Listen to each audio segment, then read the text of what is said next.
had been hiking for years, ever since I was a teenager. I'd seen my fair share of wild animals, mountain lions, bears, even the occasional pack of coyotes too bold for their own good. But none of that compared to what I found one summer afternoon deep in the wilderness of southern Oregon. I was 27 then, and my friend Jake and I had taken a week off work to drive up from Sacramento and explore some of the more isolated trails near the Klamath National Forest. We had done a lot of hiking together over the years, always looking for places most people wouldn't dare to go. We weren't hardcore survivalists, but we liked the idea of being alone in the wild, relying on our own skills. There was something about getting out where there was no cell service, no roads, no signs of other people. It felt like we were stepping back into a world before everything became mapped and owned. We parked Jake's old 4Runner at a makeshift trailhead off a dirt logging road, about 20 miles from the nearest town. Our plan was simple: a 3-day loop through the forest with nothing but our packs, a tent, and a couple of hunting knives in case we ran into trouble. We weren't carrying guns. Neither of us liked the idea of lugging the extra weight unless we were actually hunting. In hindsight, that was a mistake. The first day was perfect. We covered about 10 miles, climbing into the higher elevations where the air was crisp and the trees were taller than anything you'd see near civilization. We made camp by a cold mountain stream, cooked some instant rice and jerky over a small fire, and turned in early. We didn't see another person the entire day. It was exactly what we had hoped for. The second day, we pushed deeper. The trails were faint, barely more than deer paths in some places, but we had a topo map and a compass, and we knew how to use them. Around noon, we crested a ridge that overlooked a narrow valley. It was the kind of place you dream about when you love the wilderness. Untouched, peaceful, and full of life. Birds chirped in the trees, the wind rustled through the tall grass, and in the distance, I could hear the faint trickle of a stream winding its way through the valley floor. We started down, moving carefully over loose rock and patches of undergrowth. About 20 yards in, something felt off. At first, I couldn't put my finger on it. The air smelled wrong. Not bad, just unnatural, like wet soil mixed with something faintly chemical. Then I noticed the ground beneath our feet. It wasn't normal forest floor. It was packed down almost like a well-worn trail, but not from hikers. I spotted tire tracks. Not deep ruts, but enough to show that small vehicles had been through. ATVs, maybe. I glanced at Jake. He had noticed too. His jaw was tight, his eyes scanning the trees ahead. We kept walking, moving slower now, every sense on high alert. That's when we saw the first plants. At first, I thought it was just some odd-looking undergrowth, something I wasn't familiar with. Then I saw the black irrigation hoses snaking through the dirt. The plants were arranged in neat rows, stretching far into the valley. Marijuana, not just a few plants. This was a full-scale grow operation. Hundreds, maybe thousands of them, all hidden beneath camouflaged netting that blended in almost perfectly with the trees above. My stomach dropped. I knew what this meant. This wasn't some local's backyard garden. This was cartel level. The kind of people who didn't just grow weed, but protected their crops with rifles and tripwires. I stopped walking. Jake did too. Neither of us spoke. We didn't need to.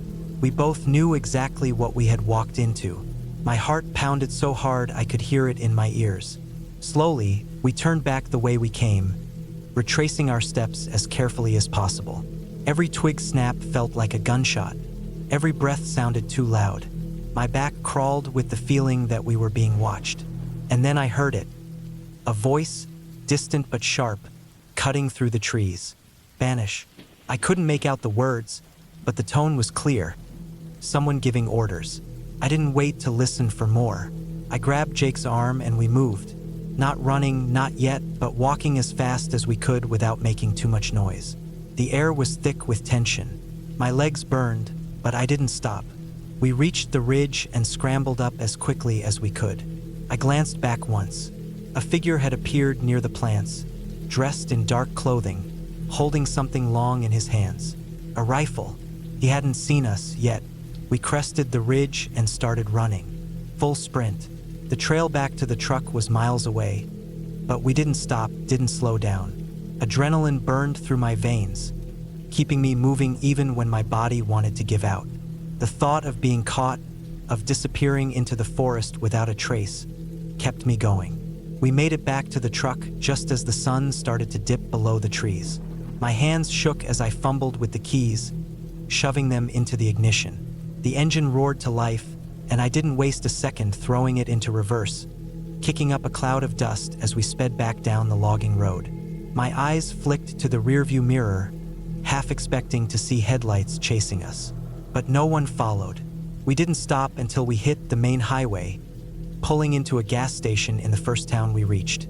I leaned back in my seat, staring at the ceiling, trying to calm my breathing. Jake let out a nervous laugh, but there was no humor in it. We didn't need to talk about it. We knew how close we had come to something bad, really bad. We never reported it. We never went back. And to this day, whenever I go hiking, I always think about what's really out there, hidden beyond the trees. I thought the wild animals were the scariest thing I'd ever encounter. I was wrong.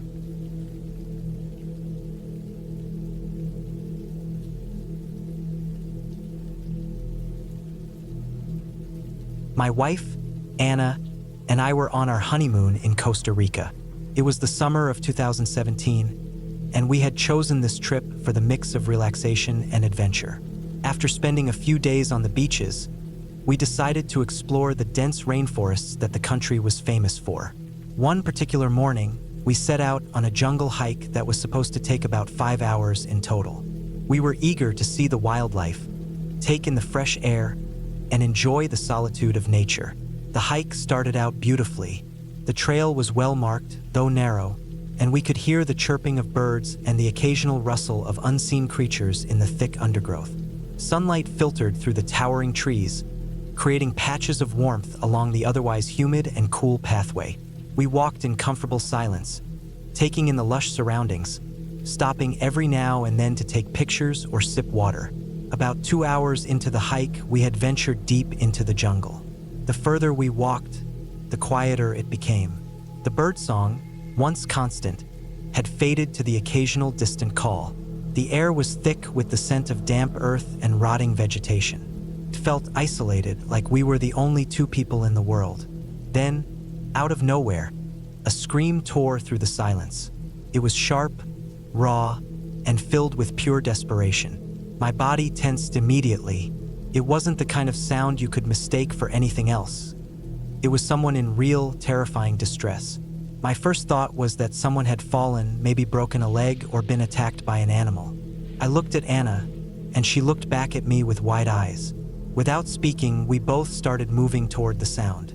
We walked faster, stepping over twisted roots and brushing aside hanging vines. The screaming came again, weaker this time, but still frantic. It was hard to pinpoint the exact direction in the dense jungle, and my heart pounded as we pushed forward. Every passing second felt like an eternity. The ground beneath our feet was uneven, making it difficult to move quickly, but we kept going, driven by a sense of urgency. After what felt like forever, we stumbled upon a clearing, and there he was. A man, disheveled and shaking, was hunched over, his hands gripping his head. His clothes were torn, his skin covered in scratches and dirt. He looked up at us with wide, bloodshot eyes, his face twisted in a mix of relief and sheer terror. His lips trembled as if he wanted to speak but couldn't find the words. His breathing was erratic, and his entire body shuddered as though he was freezing, despite the humid air. I quickly knelt beside him. "Are you okay?" I asked, though I already knew the answer. He wasn't, not in any sense of the word. He shook his head, gulping in deep, ragged breaths. "I've been lost," he managed to say, his voice hoarse. "All night." Anna handed him her water bottle, and he grabbed it with shaking hands, drinking greedily before gasping for breath again. He kept muttering under his breath, something about how he thought he was going to die, how he'd been walking in circles, how the jungle had swallowed him whole. After a few moments, I asked him his name. "James," he said. "James Harper." I frowned. The name sounded familiar, but I didn't have time to think about it. The immediate priority was getting him out of here. He looked exhausted, like he was on the verge of collapsing. "Can you walk?" I asked. He nodded weakly, but when he tried to stand, his legs gave out. I caught him before he hit the ground. "We need to get you back," Anna said, worry clear in her voice. James nodded, eyes darting around the jungle like he was still being hunted by something unseen. I got one of his arms over my shoulder while Anna supported his other side. He leaned heavily on us as we started making our way back down the trail. It was slow going. The weight of another person made the already treacherous path even more difficult, but we kept pushing forward, one step at a time. As we walked, he told us how he'd ended up in this nightmare. He had been hiking alone the previous morning, following a different trail. At some point, he had taken a wrong turn, strayed from the path, and gotten completely turned around. The dense jungle, which had seemed so full of life and beauty at first, had turned into an unrelenting maze. He had shouted for help, but no one had been around to hear him. As night fell, panic set in. He had no light, no food, and no sense of direction. Every shadow became a threat, every noise a potential danger. The darkness was absolute, and the feeling of being truly alone in the wilderness had almost driven him mad. "I thought I was going to die here," he whispered. "I really thought I was never getting out." I reassured him that he was safe now, though I knew the jungle still had a long way to go before it released us completely. Every step back felt longer than it had on the way in. The weight of James and the humidity sapped our strength. Anna and I barely spoke. All our energy went into moving forward. Finally, after what felt like an eternity, we saw the first signs of civilization. A small wooden sign marked the entrance to the trailhead, and beyond it, the dirt road that led back to our lodge. Relief flooded through me. We helped James over to a shaded bench near the lodge entrance. A few staff members noticed our state and hurried over. Within minutes, they were offering him water and calling for medical assistance. As James sat there, still shaking but no longer lost, he looked at me properly for the first time, his brows furrowing. "Wait," he said slowly. "You're from Manchester, aren't you?" I froze. "Yeah." His face paled. "Jesus Christ. I live less than a mile from you, and..." He swallowed hard, shaking his head in disbelief. "I work with your best mate, Alex." The words hit me like a punch to the gut. In all the vastness of the world, in the endless expanse of this jungle, we had found each other here. A lost man from my own town, a co-worker of my best friend, on the other side of the planet, barely clinging to sanity in the middle of nowhere. I didn't know what to say. James let out a short, almost hysterical laugh, his exhaustion giving way to disbelief. "What are the bloody chances?" Neither of us had an answer. Anna squeezed my hand, shaking her head with the same bewilderment I felt. We stayed with James until a doctor arrived to check him over. Once we were sure he was okay, we exchanged contact details, promising to meet up when we were all back home. When Anna and I finally returned to our room that evening, we sat in silence for a long time, replaying the day in our heads. It didn't feel real. It was only when we got home weeks later, back in Manchester, that I saw James again, this time in the familiar surroundings of a pub, sitting next to Alex, who shook his head in disbelief as we retold the story. "You know," James said, taking a sip of his beer, "I'm never going hiking again." Couldn't blame him.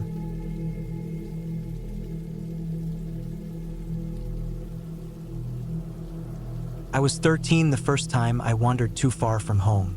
Our house sat on the edge of a dense forest in northern Pennsylvania, miles from anything resembling a real town. My parents had bought the place when I was 10, looking for something quieter than the city. We had a few neighbors, scattered along the main road, but for the most part, it was just trees, hills, and winding trails that had been carved out by hunters and old logging operations decades before. I spent most of my free time exploring those woods. My parents worked long hours, and with no siblings or friends nearby, I learned to entertain myself. I'd follow trails until they disappeared, then keep going, memorizing landmarks, using the sun to keep my bearings. I was careful, but not careful enough. I had no compass, no map, just my own sense of direction and the hope that I'd always be able to find my way back. One afternoon in late summer, I took off after lunch and headed deeper into the woods than ever before. I followed an old, overgrown path that I hadn't noticed before, the kind that looked like it had been used at some point but had long since been reclaimed by nature. It twisted and climbed up a ridge, winding between thick trunks of hemlocks and oaks. The air smelled damp, the earth rich and loamy beneath my sneakers. I wasn't scared, just excited to be somewhere new. I must have gone 2, maybe 3 miles before I noticed the smell. It started as a faint staleness in the air, something sour and rotten. At first, I thought maybe an animal had died nearby, maybe a deer, maybe something smaller. But as I kept walking, the smell got worse. It wasn't just death. It was something older, deeper, thick, clung to the back of my throat, made my stomach churn. I slowed my steps. The trees thinned up ahead, opening to a rocky outcrop just before a sharp drop-off. From where I stood, I could see the forest stretching far into the distance, rolling hills covered in dark green. It would have been beautiful if not for what was below me. At the bottom of the cliff, in the hollow where the land dipped, was a pile of bodies. Deer, dozens of them, maybe more. Some were fresh, their hides still intact, eyes open and glassy. Others were decomposed, reduced to bones and rotting flesh. The worst were in between, bloated, split open, crawling with flies. Most had been decapitated. Some were small fawns. The sight of them made my stomach twist even worse than the smell did. I wanted to turn and run, but my legs wouldn't move. My breath was too loud in my ears, my heartbeat pounding so hard I thought I might throw up. I had seen dead animals before, roadkill, remains left by hunters, but nothing like this. Nothing this brutal. Then I heard them. Engines. The low, rumbling growl of four-wheelers approaching from somewhere in the distance. Panic jolted through me. I looked around for somewhere to hide and spotted a hemlock tree with thick, drooping branches a few feet away. I scrambled underneath, pressing myself to the ground just as the engines got closer. I held my breath as the four-wheelers came into view, rolling to a stop just a few feet from where I was hidden. 2 men climbed off. They were dressed in camouflage, their faces obscured by the brims of their caps. One of them had a cigarette hanging from his lips. The other was laughing about something, but I couldn't make out what he was saying over the rush of blood in my ears. I barely breathed as they walked to the edge of the cliff, each of them dragging a deer carcass behind them. They lifted the bodies and tossed them down onto the pile. The thud of flesh hitting flesh made my stomach lurch. They stood there for a while, smoking, talking in low voices. I caught bits and pieces of their conversation. Something about someone getting too close, something about needing to move things soon. I didn't know what they meant. I didn't want to know. I stayed frozen, willing myself into the dirt, afraid that if I so much as shifted, they'd hear me. They were only 15 feet away. If either of them turned around, they'd see me. After what felt like forever, they flicked their cigarettes away, climbed back onto their four-wheelers, and rode off, disappearing into the trees. I waited. 5 minutes. 10. My muscles screamed from staying still so long, but I didn't dare move until I was sure they were gone. Then, as quietly as I could, I crawled out from beneath the hemlock and ran. I didn't think. I didn't pay attention to where I was going. I just ran, crashing through the undergrowth, tearing through brambles and over fallen logs. My only thought was to get home, to get as far away from that place as possible. By the time I reached our house, my legs were shaking, my breath coming in ragged gasps. I burst through the door and tried to tell my parents what I had seen. They didn't believe me. They were angry more than anything. Angry that I had wandered so far, that I had gone into the woods alone. My dad told me I was letting my imagination get the best of me, that I had probably stumbled on an old hunting site. My mom was more worried than anything, but even she didn't seem to grasp what I was trying to tell them. I was grounded, no more hiking alone, but I couldn't let it go. I told our neighbor, Mr. Lawson, a man who had hunted these woods his whole life. His face darkened when I described what I had seen. He didn't call me a liar. He didn't say I was imagining things. A few days later, the game warden came by. They had investigated the area. They found the dump site, but they never caught the men responsible. No one ever admitted to it. I never found out who they were. I never went back to that part of the woods, and I never hiked alone again.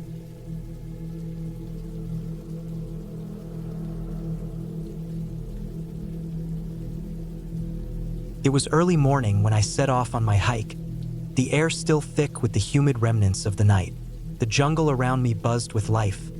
Crickets, birds, the occasional rustle of something unseen in the underbrush. The trailhead was quiet, just as I liked it. I always preferred hiking before the sun fully rose, before the crowds showed up, before the heat became unbearable. There was something peaceful about being alone out there, just me and the wilderness. I had been walking for maybe 20 minutes when my stomach lurched, a deep, twisting cramp that made me stop in my tracks. It wasn't subtle. My body was making it very clear that I needed to find a place to go, and fast. I cursed under my breath.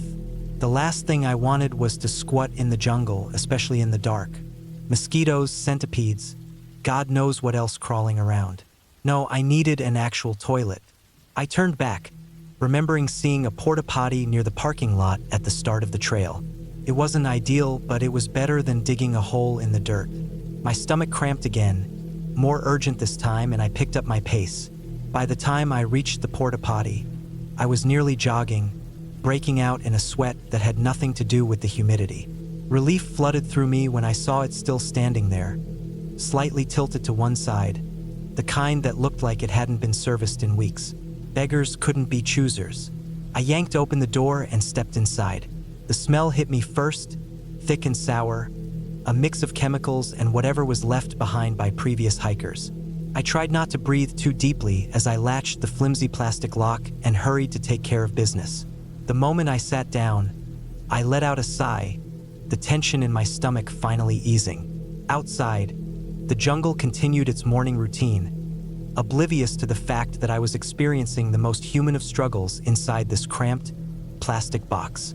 When I was done, I reached for my headlamp, which I had clipped to my backpack earlier. It was still dark inside, the tiny vents near the ceiling barely letting in any light. Clicking it on, I angled my head down to find the toilet paper, but my eyes caught something else in the far corner of the porta potty. Something big. The spider was enormous. Its legs were thick and sprawled out, its body covered in fine, golden brown hairs. It clung to the corner, motionless, but I could see the rise and fall of its tiny body as it breathed. My stomach turned for an entirely different reason now. I forced myself to stay calm. As long as I didn't bother it, it wouldn't bother me, right? Slowly, I reached for the pathetic excuse of toilet paper hanging on the plastic wall. My fingers trembled slightly as I pulled at the roll, the rustling sound disturbingly loud in the small space. My headlamp beam shifted ever so slightly, illuminating the spider more directly. That was a mistake. The thing exploded into motion. I didn't even have time to react before it started skittering wildly, its legs moving in a blur.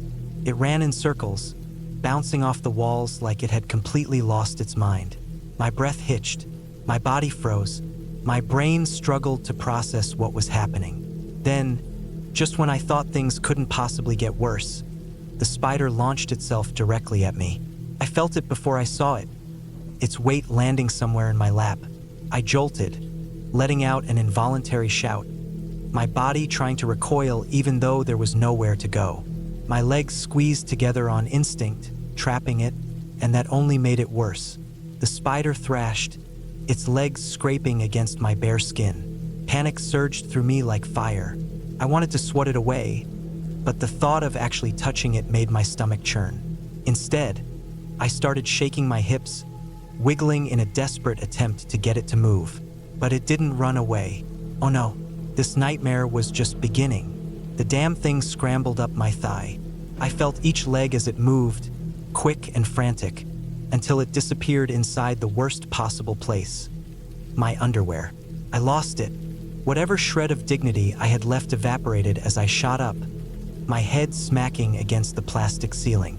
I fumbled with the lock, barely registering the plastic rattling under my hands, and then I burst out of the porta potty like a lunatic. My pants were still around my ankles, but I didn't care. I stumbled into the dirt, slapping wildly at my legs, trying to shake the spider loose. My feet got tangled in my own clothing, and I nearly fell face first onto the trail.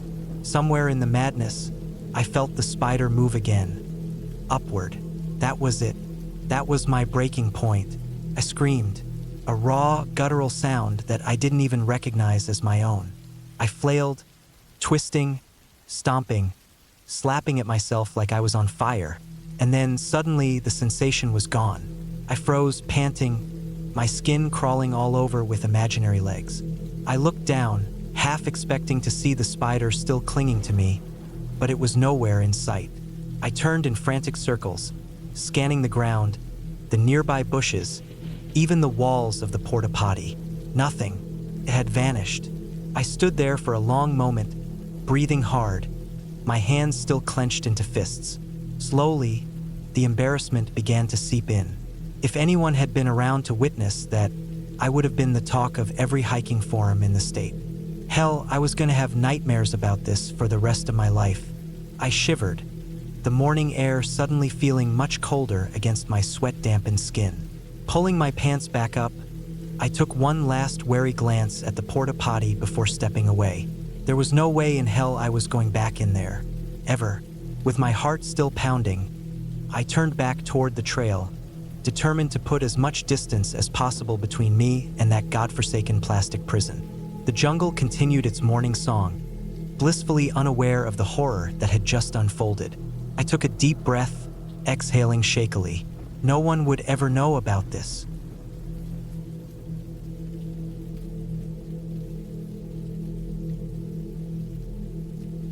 It was late August, the last trip before summer faded into fall. My wife, Erin, and I had planned this canoe camping trip for months. The lake, long and narrow, was tucked deep into the wilderness, about a 4-hour drive from our home. It was one of those places that didn't see a lot of foot traffic. No well-worn trails, no lodges, just a handful of marked campsites along the shore and miles of dense forest pressing in from all sides. We had paddled in that afternoon, setting up camp on a small clearing about halfway down the lake. It was perfect. The water was calm, dark as ink under the looming evergreens. The air was cool but not cold, the kind of temperature that kept the bugs at bay. We made camp in our usual way, tent up first, then the fire pit, then a simple meal. We sat by the fire as the sun dipped below the trees, drinking coffee from tin mugs, listening to the occasional hoot of an owl somewhere far off. Everything felt peaceful. When it was fully dark, Erin decided to turn in. I wasn't tired yet. The fire had burned low, just a few embers glowing red in the dirt, and I figured I'd take a moment to clean up before bed. I grabbed my flashlight and a small towel and walked the few steps down to the water's edge to wash my face. That's when I saw them, 2 small pinpricks of light directly across the lake. At first, I thought nothing of it. Headlamps, maybe campers at another site. But the more I watched, the more it didn't make sense. There weren't supposed to be any sites over there. The land on that side of the lake was steep, thick with brush. Nobody would camp there. I turned my flashlight off for a better look. The lights wavered, bobbing slightly, then one flickered out. A few seconds later, the second one did the same.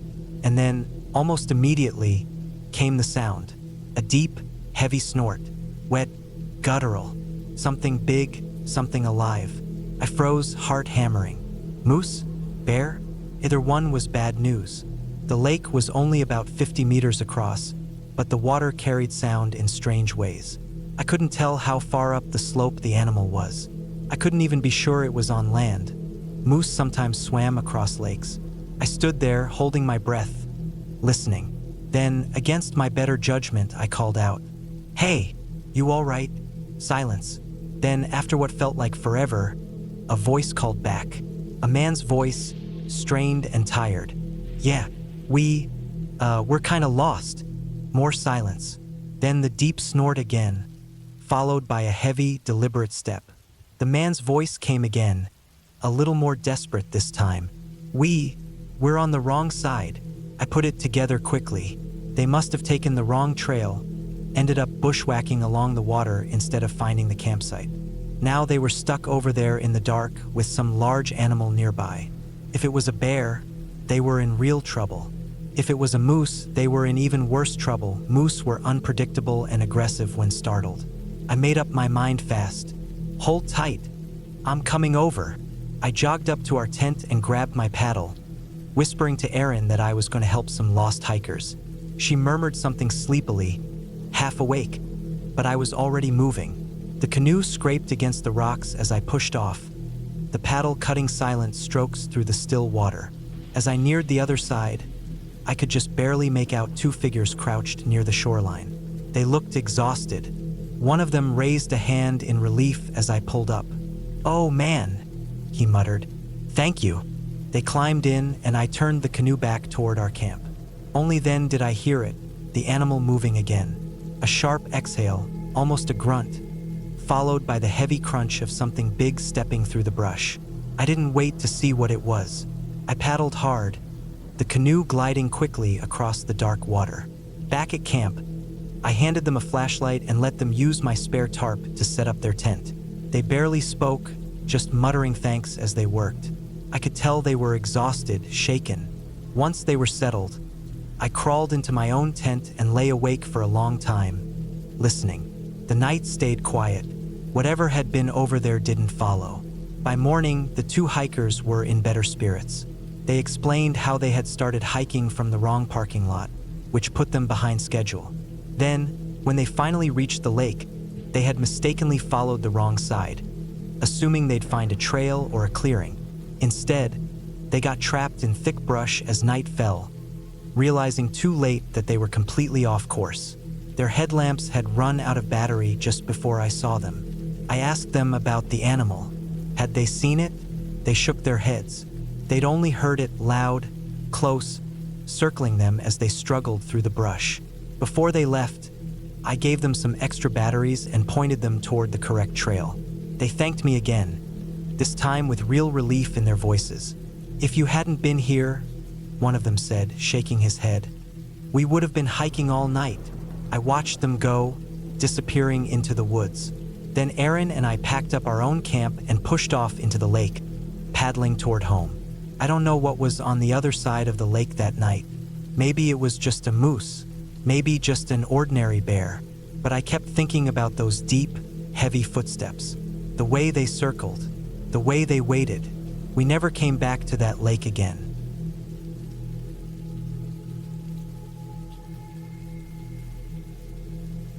I was hiking in the dense, ancient forests of Oregon's Cascade Range back in 1998. I had set out on a solo trek from the foothills near the Mackenzie River, aiming to reach the crest of the Cascades over the course of several days. It was something I had planned for months, an ambitious but thrilling journey, a test of endurance and solitude. I had trained, studied my maps, and packed my gear meticulously. Everything was accounted for, every possibility considered. The first day went perfectly. I covered nearly 15 miles, following a well-worn trail that snaked through towering Douglas firs and thick underbrush. The weather was crisp, with just enough chill in the air to keep me comfortable under my pack. The scent of damp earth and pine needles filled my lungs as I hiked, the quiet solitude of the wilderness offering a sense of peace I rarely found anywhere else. That night, I made camp near a small clearing, cooked a simple meal, and fell asleep to the rhythmic sounds of insects and the occasional hoot of an owl. On the second day, everything changed. A dense fog rolled in just before dawn, swallowing the forest in an eerie, muffled silence. It was the kind of fog that seemed alive, shifting and curling around the trees like ghostly fingers. My visibility dropped to just a few feet in any direction. It didn't take long for me to realize my GPS was struggling to get a decent fix. I still had my map and compass, though, and I knew that as long as I followed the Mackenzie River upstream, I'd eventually reach the next marked campsite. As I trudged through the thickening mist, my nerves began to tighten. It was easy to lose track of time in that gray void, and every step felt disorienting. The river's sound was my only constant, a whispering, gurgling guide leading me forward. My instincts told me to be cautious, to slow my pace. The forest had taken on an unnatural quiet, as if the usual rustling of creatures had ceased entirely. The only sounds were my own careful steps and the distant rush of water. By late afternoon, exhaustion set in. The fog had not lifted, and my progress was slower than I had hoped. I stumbled into a clearing, a wide, flat patch of land surrounded by towering pines and moss-covered boulders. It was an ideal place to set up camp for the night. As I pitched my tent and unrolled my sleeping bag, I tried to ignore the unease that gnawed at my gut. I had been alone in the wilderness before, but something about this place felt off. It wasn't fear, not exactly, just an underlying tension, a quiet hum of anxiety in the back of my mind. Night came fast. The fog seemed to thicken with the darkness, and the clearing became a void of blackness beyond the feeble glow of my headlamp. I ate a protein bar, sipped from my water bottle, and tried to shake the tension from my shoulders. Around 2 in the morning, I woke to a sound, a low, heavy breathing. It was close, too close. My pulse slammed in my ears as I strained to listen, barely daring to breathe. The sound came again, a deep, wet exhalation, like a massive set of lungs filling and emptying just outside my tent. It wasn't human. It wasn't some small woodland creature. It was big, very big. I reached for my flashlight with slow, deliberate movements. My fingers trembled slightly as I gripped the cool metal, my heart hammering against my ribs. I hesitated. If I turned on the light, whatever was out there would see me just as clearly as I saw it. But if I did nothing, I was left to sit in the dark, blind and vulnerable. I had to look. Easing the zipper open just a fraction, I peeked out, pushing the flashlight through the gap. My thumb hovered over the switch for a moment before I clicked it on. The beam cut through the fog, illuminating a massive, hulking shape just feet from my tent. A Roosevelt elk, the biggest I had ever seen. Its body was half shrouded in mist, its breath visible in thick clouds as it huffed and snorted. For one terrifying moment, we locked eyes. Then, in a wild panic, the elk bolted. But in the darkness and fog, it miscalculated. The enormous creature slammed full force into a tree with a sickening crack. The impact sent it sprawling, legs kicking, breath ragged. Then silence. I sat there frozen, my pulse a drumbeat in my ears. My mind raced through possibilities. Was it dead? Stunned? I had no idea what to do. Minutes passed, maybe longer, then a groan, a heavy shuffle of limbs against the ground. I heard the elk struggle upright, its breaths ragged and uneven. Another moment of silence, then the crunch of hooves retreating into the fog. I let out a shaky breath, my body still rigid with tension. For a long time after that, I just lay there, staring at the fabric of my tent, my mind replaying the scene over and over. I hadn't realized how badly my hands were shaking until I finally set the flashlight down. The elk was gone, but the unease remained. It wasn't just the encounter that had rattled me. It was the overwhelming sense of being watched, of something else lurking just beyond the edge of the light. I didn't sleep the rest of the night. At first light, the fog was still thick, but I packed up camp quickly and got moving. My only thought was to put distance between myself and that clearing.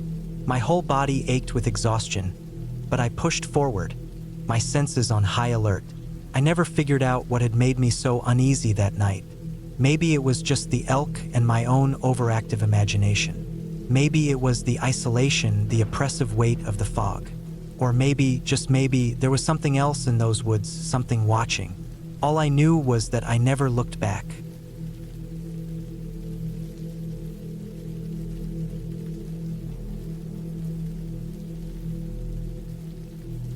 I don't know what year it was, mid-2000s probably. I was in my late 20s, hiking with 3 mates through the Great Dividing Range. The kind of trip where you pack light, carry just enough to survive, and sleep out under the stars.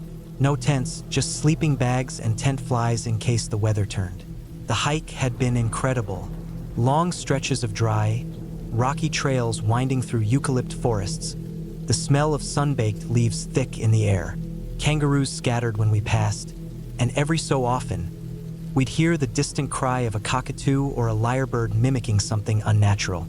The days were brutally hot, but the nights were crisp, and the stars looked close enough to reach out and grab.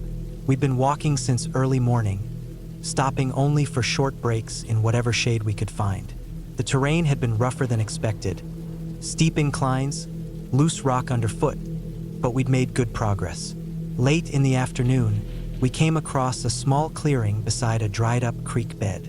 It was a good place to set up for the night. The ground was mostly flat, with a few scattered boulders and low scrub, and the remains of an old fire pit suggested others had camped here before. There was a strange smell in the air, earthy, but with a sour undertone, like damp rot. I didn't think much of it. We laid out our sleeping bags, ate a quick meal of dehydrated food, and settled in as the last light faded. The sky above was perfectly clear. The Milky Way stretched wide across the darkness. I remember staring up at it, listening to the sounds of the bush, feeling lucky to be out here. Then something brushed my cheek. I swiped at it, expecting a fly or a mosquito, but my fingers met something soft. It clung for a second before falling away. I sat up, frowning, and saw it, just a faint shape in the dim light.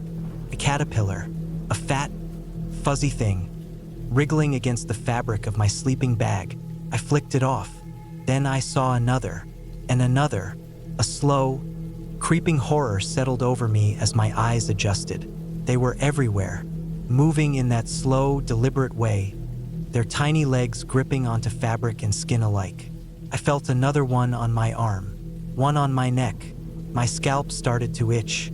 I brushed a hand through my hair and felt the unmistakable tickle of something crawling. I shot up, heart hammering, and shone my torch. The ground around me was alive. Thousands of them, more than I had ever seen in my life, moving in undulating waves over the dirt, up onto our sleeping bags, our packs, us. The others were waking up now, swearing and shaking themselves off, but there was nowhere to go. Our camp was surrounded.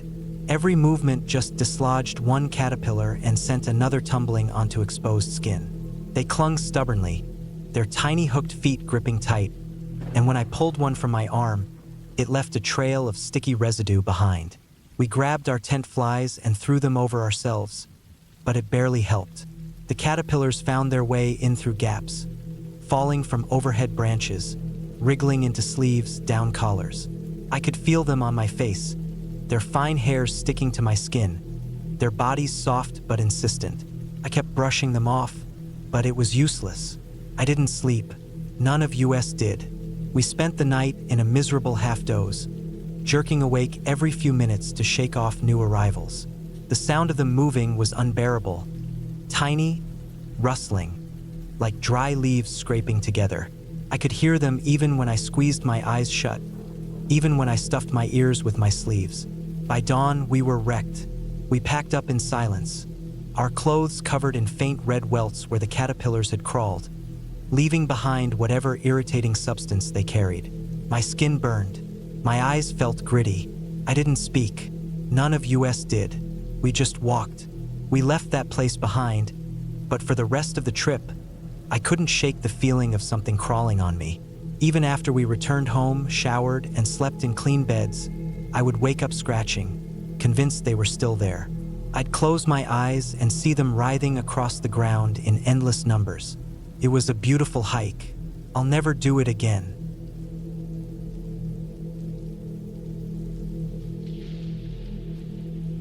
I could already tell it was going to be a long night.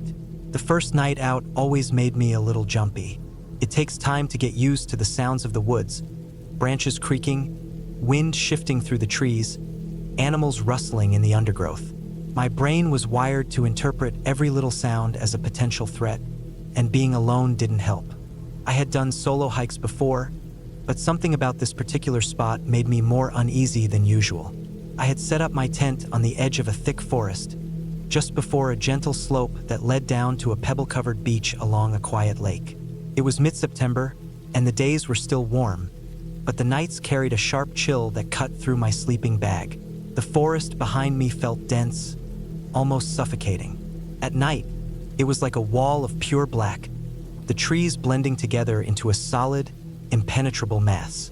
I kept the tent flap partially unzipped to let in some air, but it only made me feel more exposed. I could hear everything, every shift in the trees, every twig snapping under something's weight, every faint splash from the water down below. I kept telling myself it was just normal wildlife. The woods were loud, but that was expected.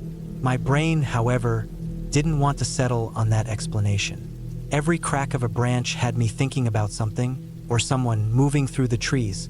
I was too far out for it to be another person, but the thought still crept in. Serial killers, lost hikers, some kind of mountain man living off the land, watching me from the dark.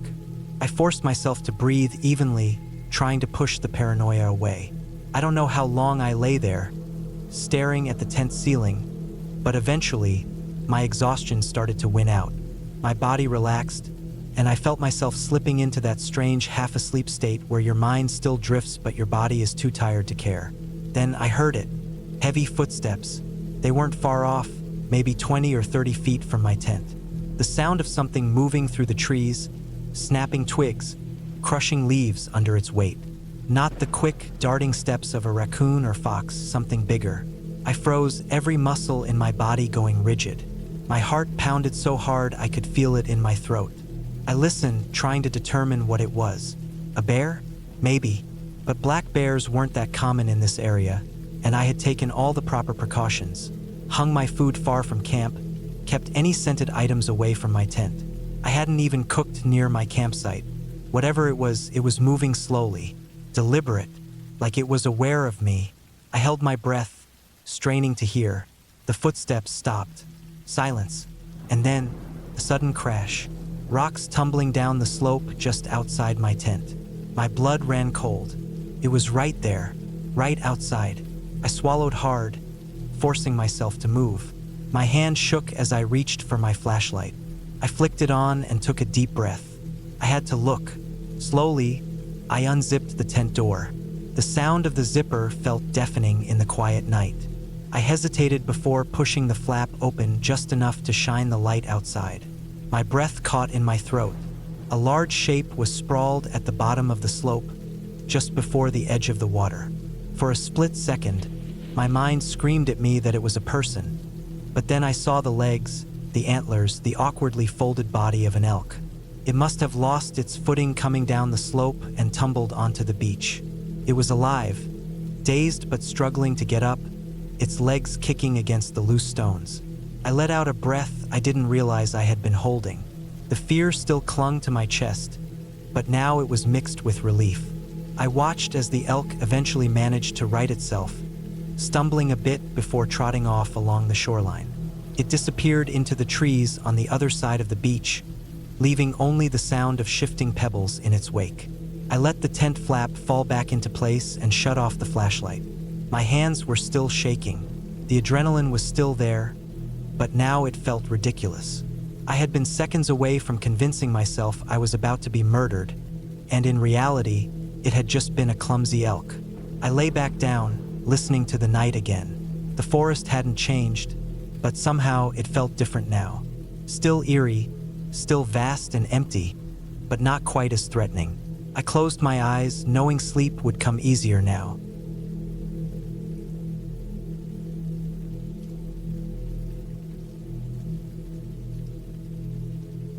I was 26 when it happened. I had been hiking for years, seen all sorts of things out on the trails. Mountain lions, bears, strange people who didn't belong.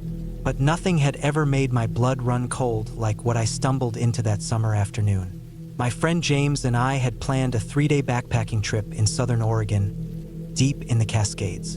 It was 2014, late July, and the weather was dry and warm. We'd mapped out a route that wasn't well-traveled but still within reasonable distance of a Forest Service road. We weren't looking for anything extreme, just a solid hike, some good views, and a break from civilization. The first day was uneventful. We parked at a small turnout, packed up our gear, and headed in. The trail was overgrown in places but easy enough to follow. It wound through dense stands of Douglas fir and ponderosa pine, occasionally breaking into open meadows filled with late-season wildflowers.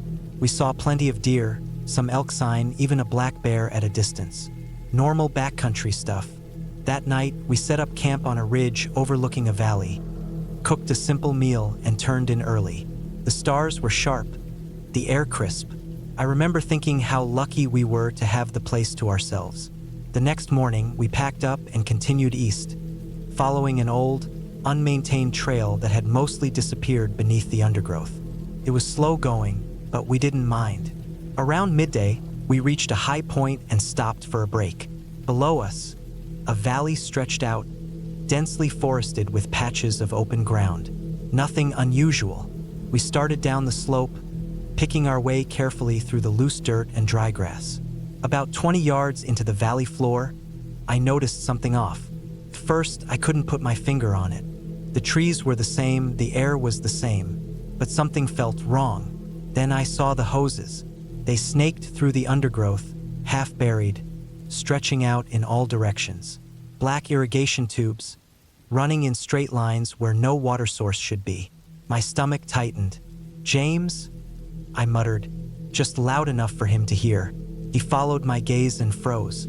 That was when we saw the plants. Hundreds of them, maybe thousands, organized in neat rows, barely visible beneath a canopy of camouflaged netting. Reservoirs, plastic sheeting, bags of fertilizer stacked at intervals. A full-scale grow operation, deep in the wilderness, miles from any road. I felt a cold sweat break out across my back. We weren't supposed to be here, and whoever had set this up, cartel, local growers, some independent group, would not want us here. I turned to James. His face was pale. We both knew what this meant. Armed guards, booby traps, people willing to kill to protect their crop. I took a slow step back, then another. A twig snapped beneath James' boot, and the sound seemed to explode through the valley. We didn't wait. We turned and moved as fast as we could without making noise, retracing our steps, hearts hammering. Every rustling branch, every shift in the wind sounded like someone moving through the brush. I expected to hear voices, footsteps, gunfire. We climbed, not stopping until we crested the ridge where we'd rested earlier. Only then did we look back. The valley was still. No movement, no sign we'd been seen. We kept moving. For the next 4 hours, we hiked without stopping, pushing through exhaustion, barely speaking. The forest that had seemed peaceful the day before now felt suffocating, every shadow hiding unseen eyes. When we finally reached the car, we didn't waste time. We threw our packs in the trunk, got in, and drove. Only when we hit the highway did I let myself breathe. Neither of us reported it. We didn't know who to trust, and we sure as hell weren't going back. I've been hiking ever since, but I've never felt fear like that again. Not from animals, not from the wilderness itself, because the scariest thing out there isn't nature, it's people.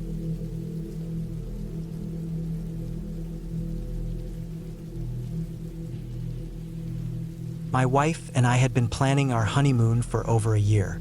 After months of stressing over wedding details, we were finally here, in a remote part of Costa Rica, ready to explore the dense jungle trails. It was the dry season, mid-January of 2018, and the weather was perfect for hiking. We had chosen this specific trail because it was supposed to be secluded, untouched by crowds of tourists, just pure nature.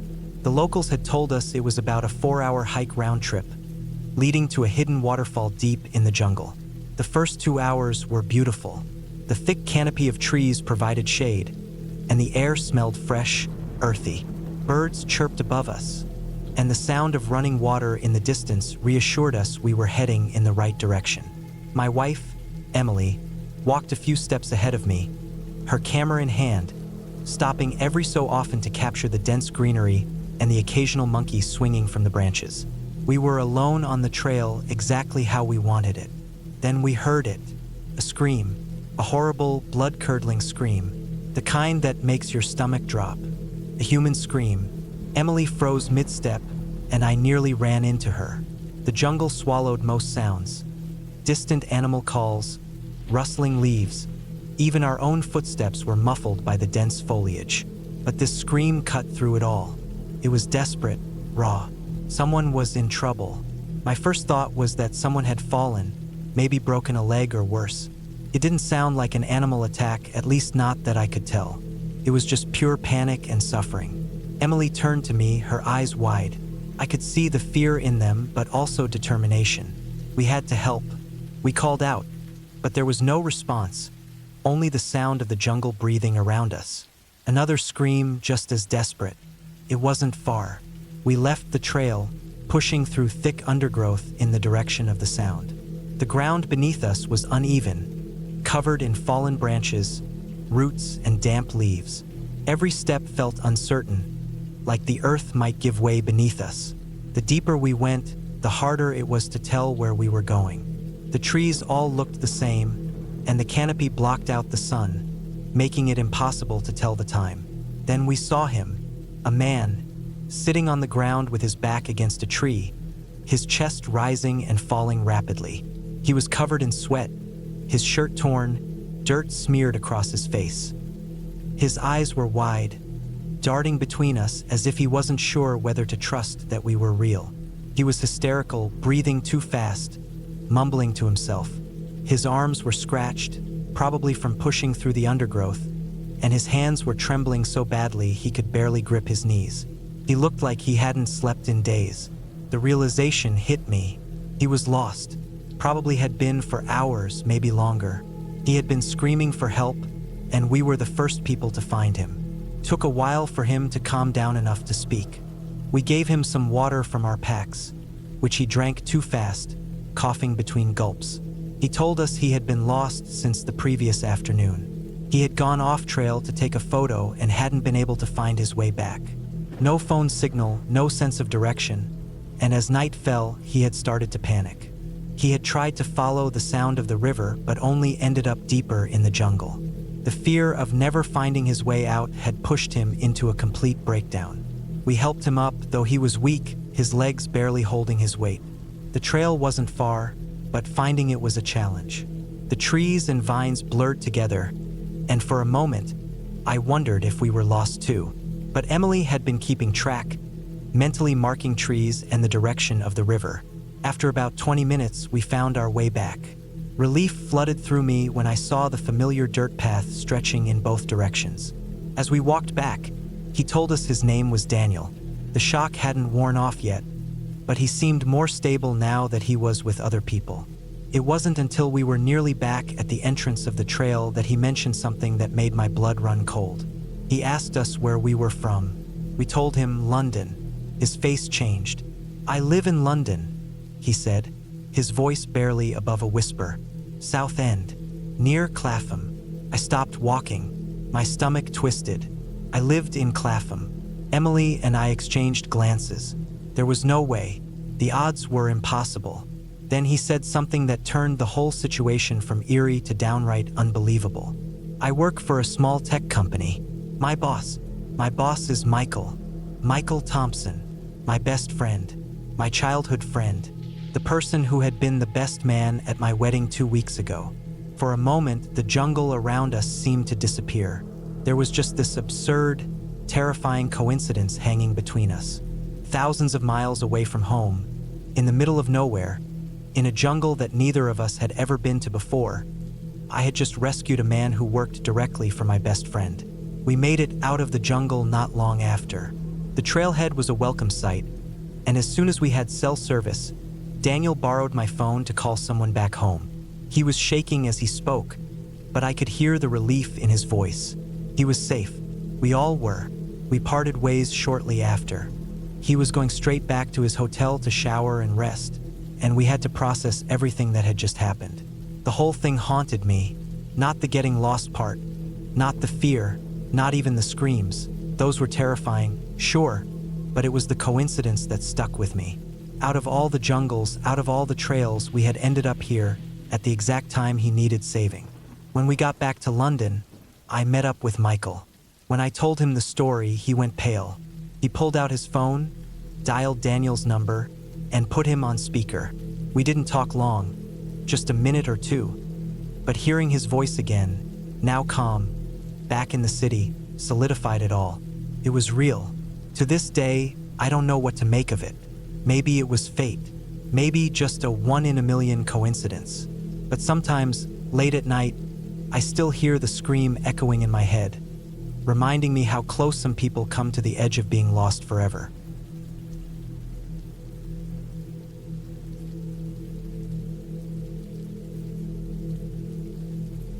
I woke up before the sun, my body stiff from a rough night of sleep.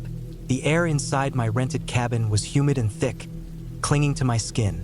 My phone buzzed on the nightstand, the alarm blaring at 4:30 a.m. This early start was necessary. Hiking in the Hawaiian heat meant getting on the trail before the sun could turn the island into a furnace. I threw on my gear, a lightweight long sleeve, cargo shorts, and my favorite hiking boots. My pack was already prepped with snacks, water, and a headlamp. By the time I stepped outside, the world was still half asleep, the sky barely lightening to a deep blue. The drive to the trailhead was quiet.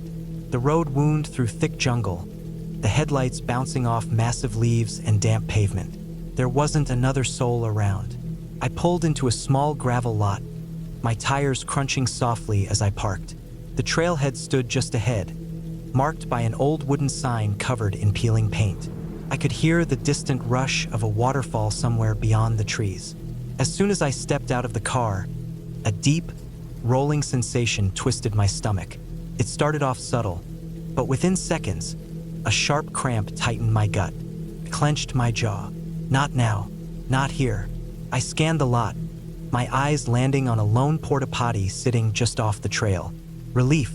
I practically jogged toward it, pushing open the flimsy plastic door. It was just as disgusting as you'd expect. Muddy footprints on the floor, the acrid stench of chemicals barely masking something worse, and a few insects lazily clinging to the walls. But at that moment, I didn't care. I dropped my pack, settled in, and got down to business.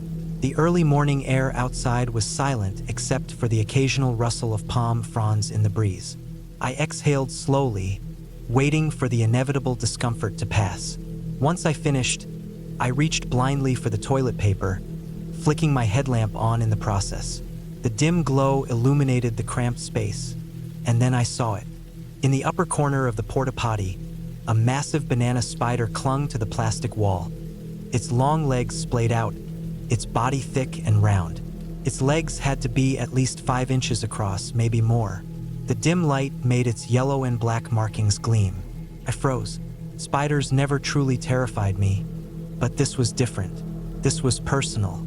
It was right there, close enough that any sudden movement could send it hurtling toward me. My body went cold, my skin tingling with immediate panic. I swallowed, trying to keep calm. Slow movements, no sudden jerks. Carefully, I reached for the single-ply toilet paper, my fingers trembling slightly. As I did, the light from my headlamp hit the spider's body directly, and that's when everything went to hell. The spider freaked out. It scrambled in circles, its legs flailing wildly against the plastic wall. My breath caught in my throat as I watched in horror, my body frozen in sheer disbelief. Then, just as suddenly, it leaped right into my underwear. My mind blanked. For a split second, I couldn't comprehend what had just happened. Then I felt it, tiny, rapid movements against my thigh. A noise tore from my throat, some primal mixture of a gag and a scream. My body locked up. The spider was inside my underwear. Inside. I didn't think. I just reacted. I started thrashing, shaking my legs, jerking my hips side to side. But the more I moved, the worse it got. Instead of scurrying out, the spider climbed higher. I felt its spindly legs against my skin, moving up my thigh. Pure, undiluted panic flooded my system. My hands shot to my waistband, yanking my shorts and underwear down in one desperate motion. The cool morning air hit my bare skin as I stumbled backward, trying to shake the spider loose. Nothing. Couldn't see it. I twisted, flailing, my heart hammering against my ribs. Was it on my leg? On my stomach? My back? Every nerve in my body fired at once, convinced it was still crawling on me. I lost it. I bolted out of the porta potty, my pants still around my ankles. I didn't care. I crashed into the gravel, kicking and slapping at my legs, gasping for breath. My headlamp swung wildly, its beam flashing across the ground, the trees, my car, before landing back on the porta potty. The spider was gone. I stood there, panting, half naked in the middle of the parking lot, my dignity completely obliterated. My pulse thundered in my ears. Slowly, I reached down, my hands trembling as I pulled my underwear and shorts back up. My skin was slick with sweat, my whole body trembling. I took one last look at the porta potty, my headlamp flickering slightly. The jungle around me was still eerily quiet, as if the world had simply watched my breakdown in silence. I never saw the spider again. I had no idea if it had run off into the darkness or if, somehow, it was still clinging to me. But in that moment, I made a decision. Hiking could wait. I grabbed my pack, climbed into my car, and drove straight back to my cabin, my body still buzzing with phantom sensations. The trail would still be there tomorrow, but my sanity, that needed time to recover.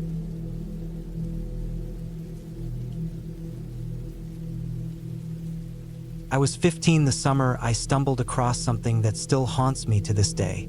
I had always loved the woods behind our house. They stretched on for miles, old logging trails cutting through thick groves of pine and hemlock, deer trails weaving like veins through the undergrowth. My parents didn't like me going out too far on my own, but I always did anyway. It was too easy to lose myself in the quiet, in the crunch of leaves beneath my boots, the chirping of birds, the distant rush of a creek hidden deep in the trees. That day, I had gone farther than I ever had before. It was a warm afternoon, late July, the kind of summer heat that hangs thick in the air. I followed an overgrown path, cutting through patches of blackberry brambles, pushing past low-hanging branches that clawed at my arms. I didn't have a compass, didn't think I needed one. I had grown up in these woods, had always been able to find my way home. But that day, I went too far. The first thing I noticed was the smell. It hit me all at once, a stench so thick and putrid that I gagged. It was unlike anything I had ever smelled before. Rotting meat, sour and heavy, with an underlying metallic tang that reminded me of old blood. I stopped in my tracks, breathing through my mouth, my heart picking up speed. Something had died, something big. I stepped forward cautiously, my boots crunching against loose gravel as the trail led me to a rocky outcrop. Beyond that, the land sloped sharply downward into a ravine. I peered over the edge, and that's when I saw it. A pile of deer carcasses lay at the bottom, twisted and tangled together like discarded trash.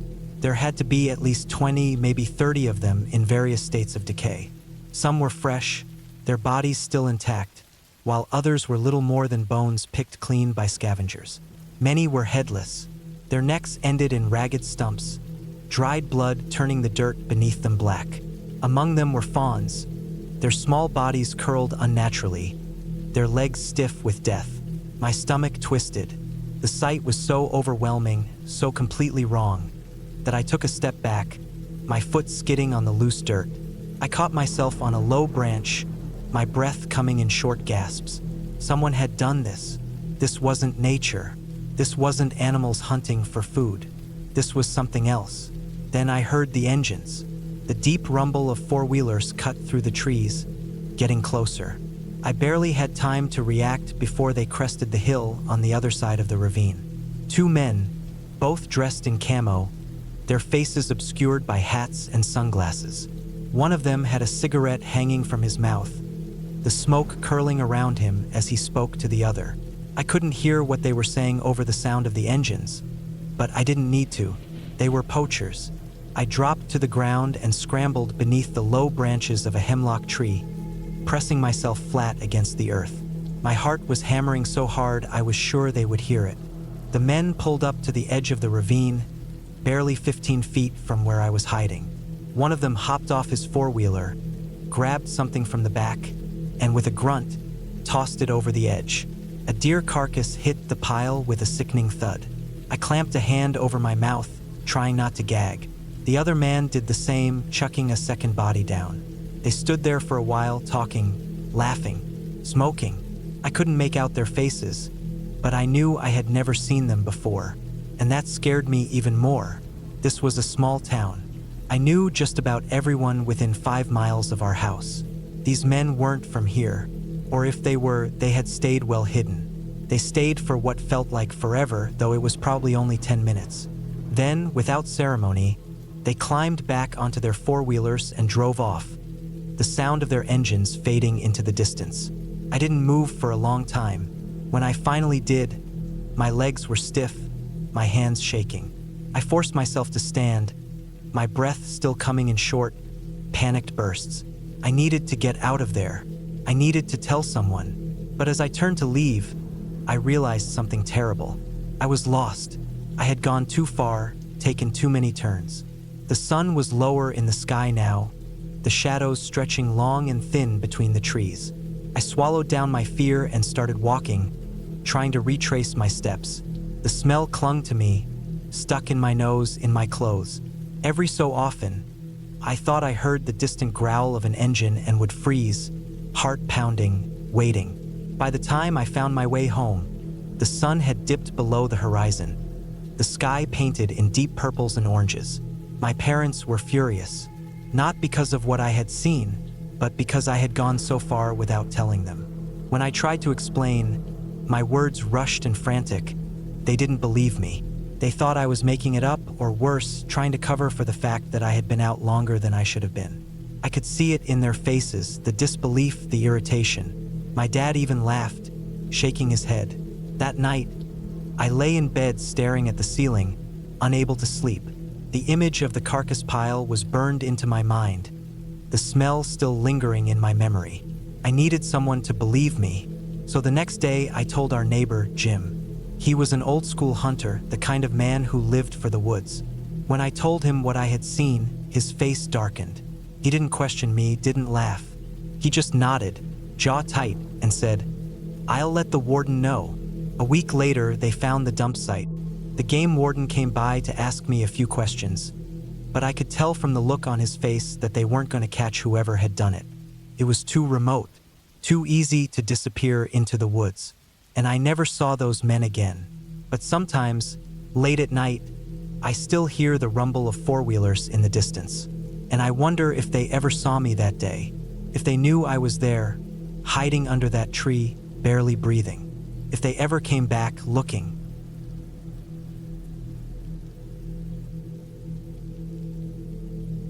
I was 17 when it happened.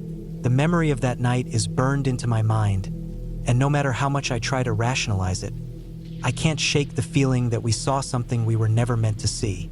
It was the summer before my senior year, and my friends and I decided to do an overnight hike up in the Bitterroot Mountains of Montana. We had done plenty of hikes before, even overnight ones, so this wasn't anything new for us. We knew the trails, we knew the terrain, and we were prepared. Or at least we thought we were.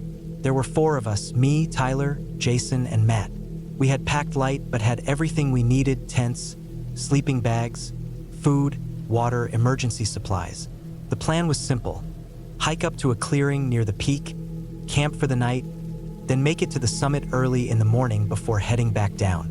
We started late in the afternoon, later than we should have, which meant we were racing against the setting sun. The hike up was tough. The trail was steep and winding, and the elevation made every step harder. By the time the sky started to darken, we realized we weren't going to make it to the clearing before nightfall. We decided to stop at a lower, more sheltered spot. A small grove of pine trees nestled against the mountainside. It wasn't ideal, but it was secluded from the wind and close to a small stream. We set up camp quickly. The air was getting cold, and we were all exhausted.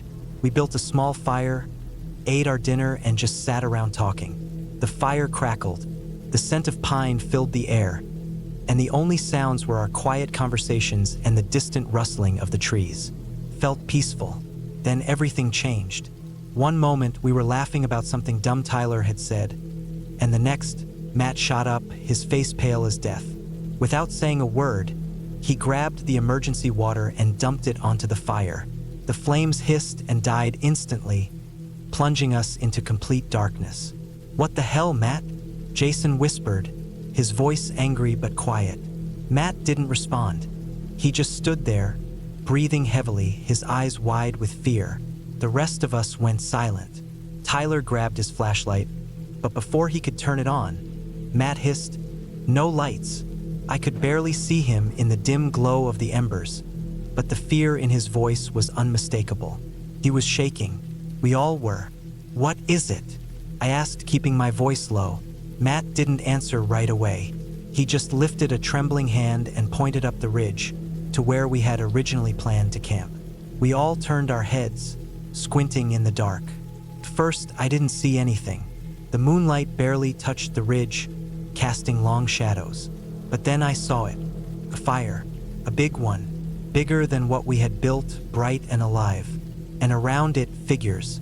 They moved in slow, deliberate circles, their silhouettes elongated against the firelight. They looked human, at least they had arms and legs like humans, but something about them was off.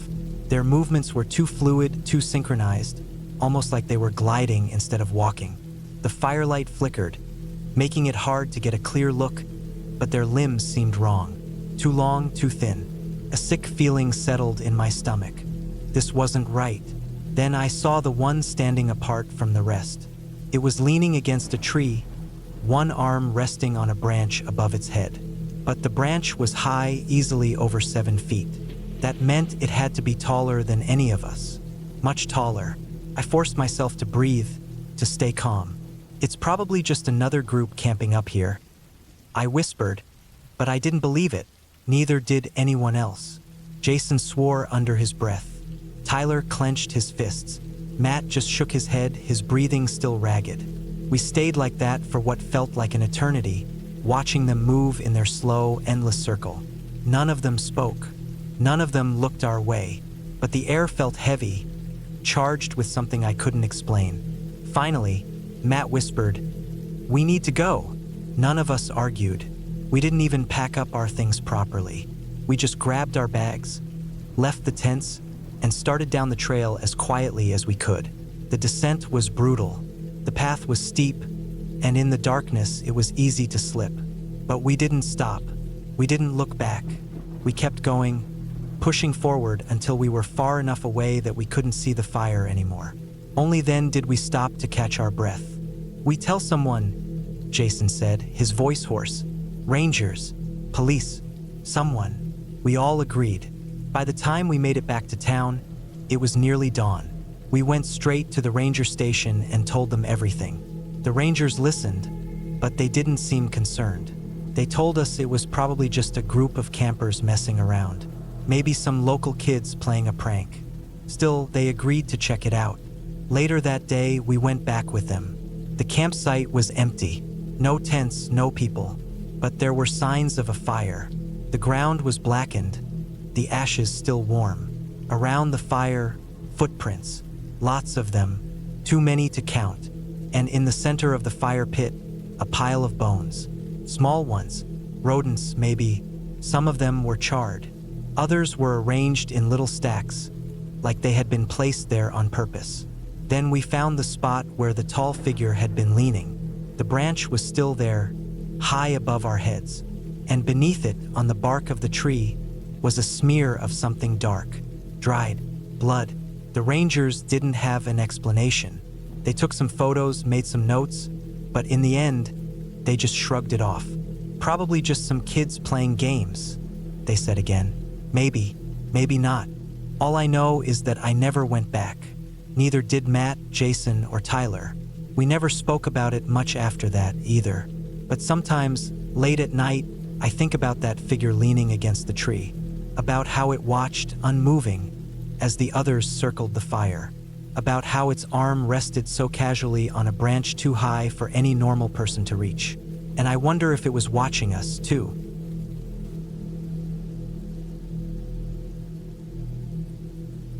It was the summer of 2009, and I was 18, fresh out of high school. A few friends and I had been talking about doing an overnight hike for months, and finally, we found the perfect weekend. We lived in a small town in northern Montana, tucked right against the Rockies, and the mountains behind us stretched endlessly into the wilderness.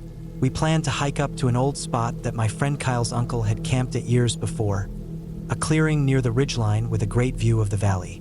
The hike was long and rough, but we were up for it. It was me, Kyle, Jordan, and Matt. We packed light, just enough food for the night, some basic camping gear, and a couple of flashlights. The plan was simple. Hike up in the afternoon, camp overnight, reach the peak in the morning, and head back down before the heat of the day got too bad. We started our hike around 3 p.m., The first couple of hours were easy, well-worn trails, the occasional switchback, and the sun still high in the sky. We made good time, but as we climbed higher, the trail became less defined. The air grew colder, and by the time the sun started dipping behind the peaks, we realized we had underestimated how long it would take to reach our planned campsite.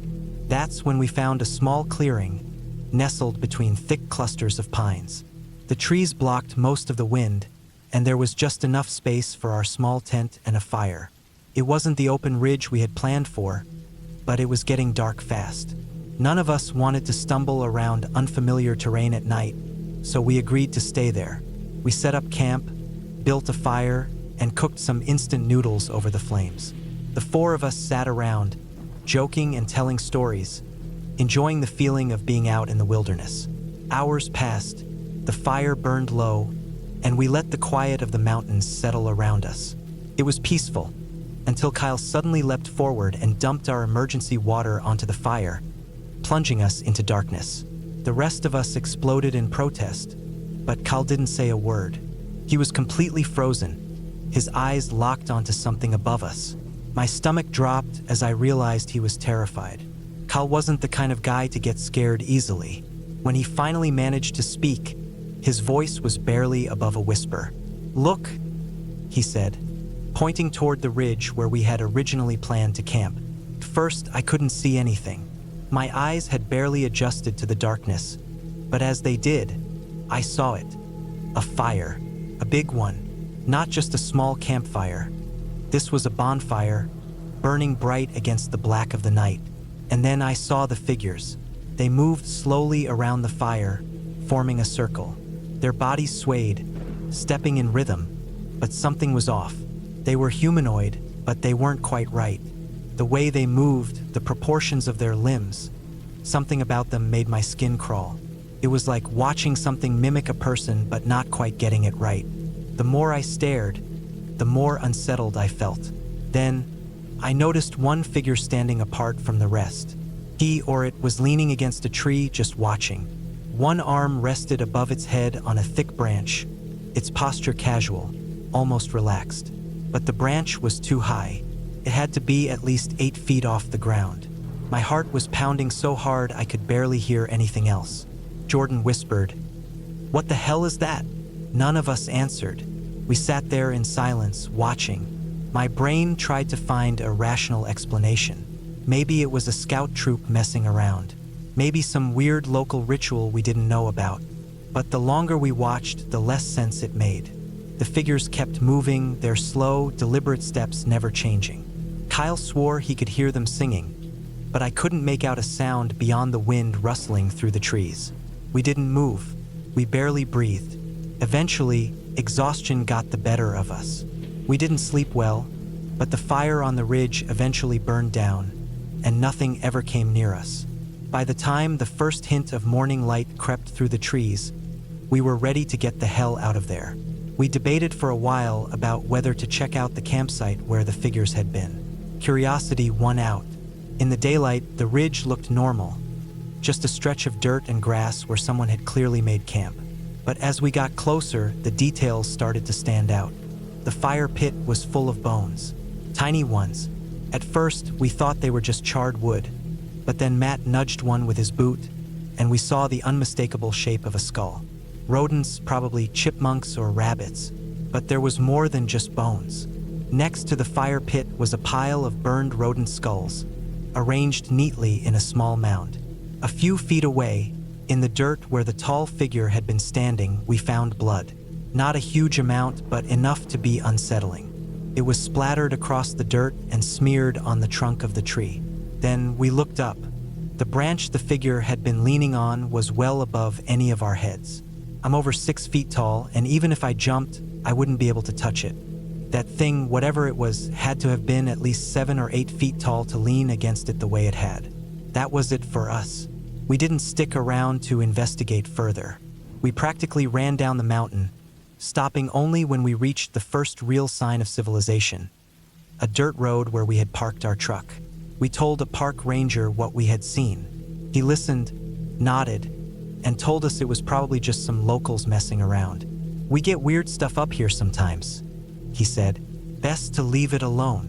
That was the last time I ever went hiking in those mountains. To this day, all four of us swear we saw the same thing. We don't talk about it much, but when we do, there's no arguing. It wasn't just a bunch of kids. It wasn't a normal campfire. And whatever that figure was, it wasn't human. I don't believe in ghosts. I don't believe in demons or any of that supernatural nonsense. But I do believe that there are things in the wilderness we're not meant to understand. And I have no intention of ever going back up that mountain to try.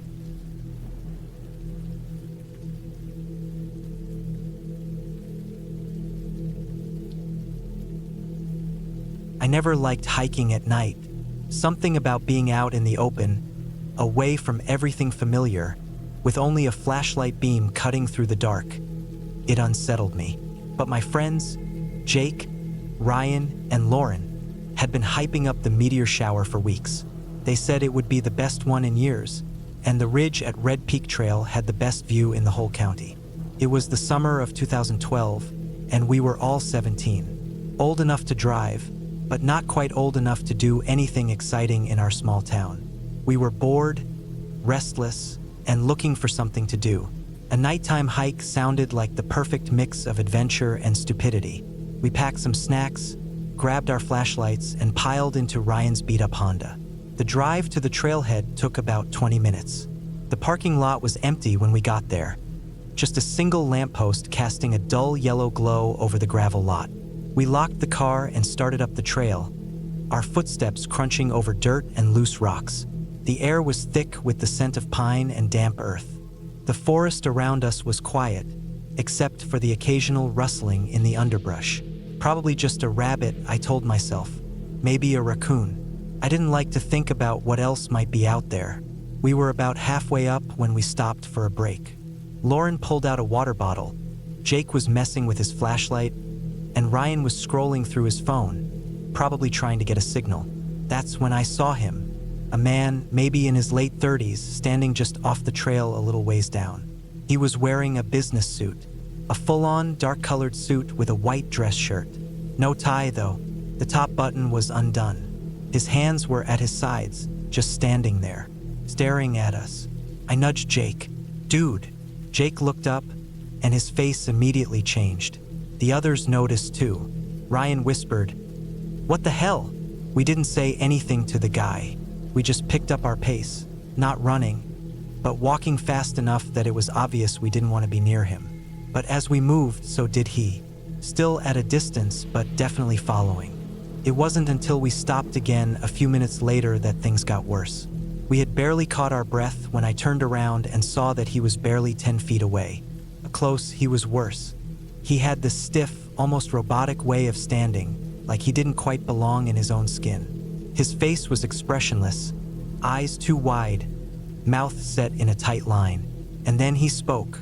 "Are you here for the meteor shower?" His voice was calm, too calm, like he had practiced saying it. No one answered right away. Then Ryan, always the polite one, muttered, yeah." The man nodded. "Mind if I walk with you?" We hesitated. Everything about this guy screamed get away, but we were teenagers, too awkward and unsure to just outright say no. So we didn't say anything. We just started walking again, and he followed. It was uncomfortable, but what were we supposed to do? He wasn't doing anything wrong exactly, just being weird. Then I noticed how close he was to Lauren. Too close, almost like he was leaning in toward her, like he was trying to breathe her in. She kept shifting away, but he stayed right there. We reached the ridge, the highest point of the trail, a little clearing with a perfect view of the sky. I was hoping the guy would just keep going, but no. He sat down, practically on top of Lauren. I saw her tense up. She looked at me, eyes wide, pleading. That's when I knew we had to get the hell out of there. I stood up. We should head back. My mom wanted me home early. Everyone caught on instantly.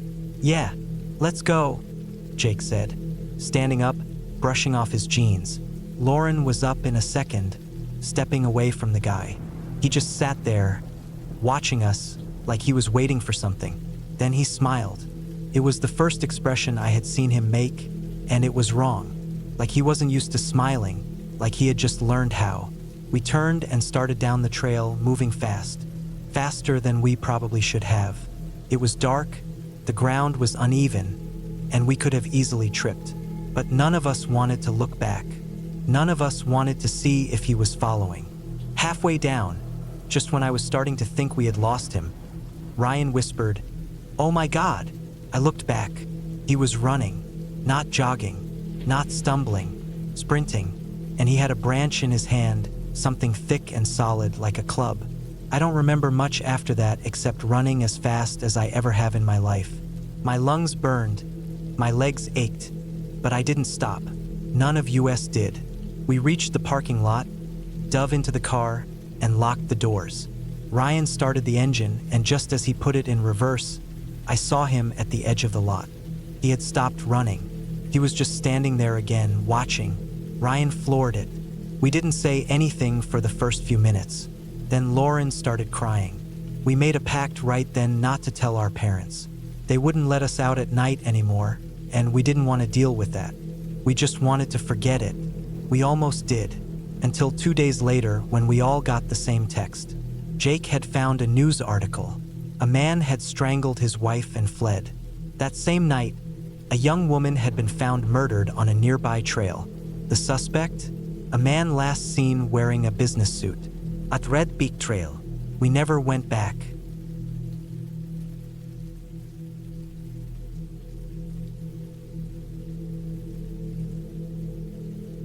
It was the summer of 2009, and we were 16, maybe 17.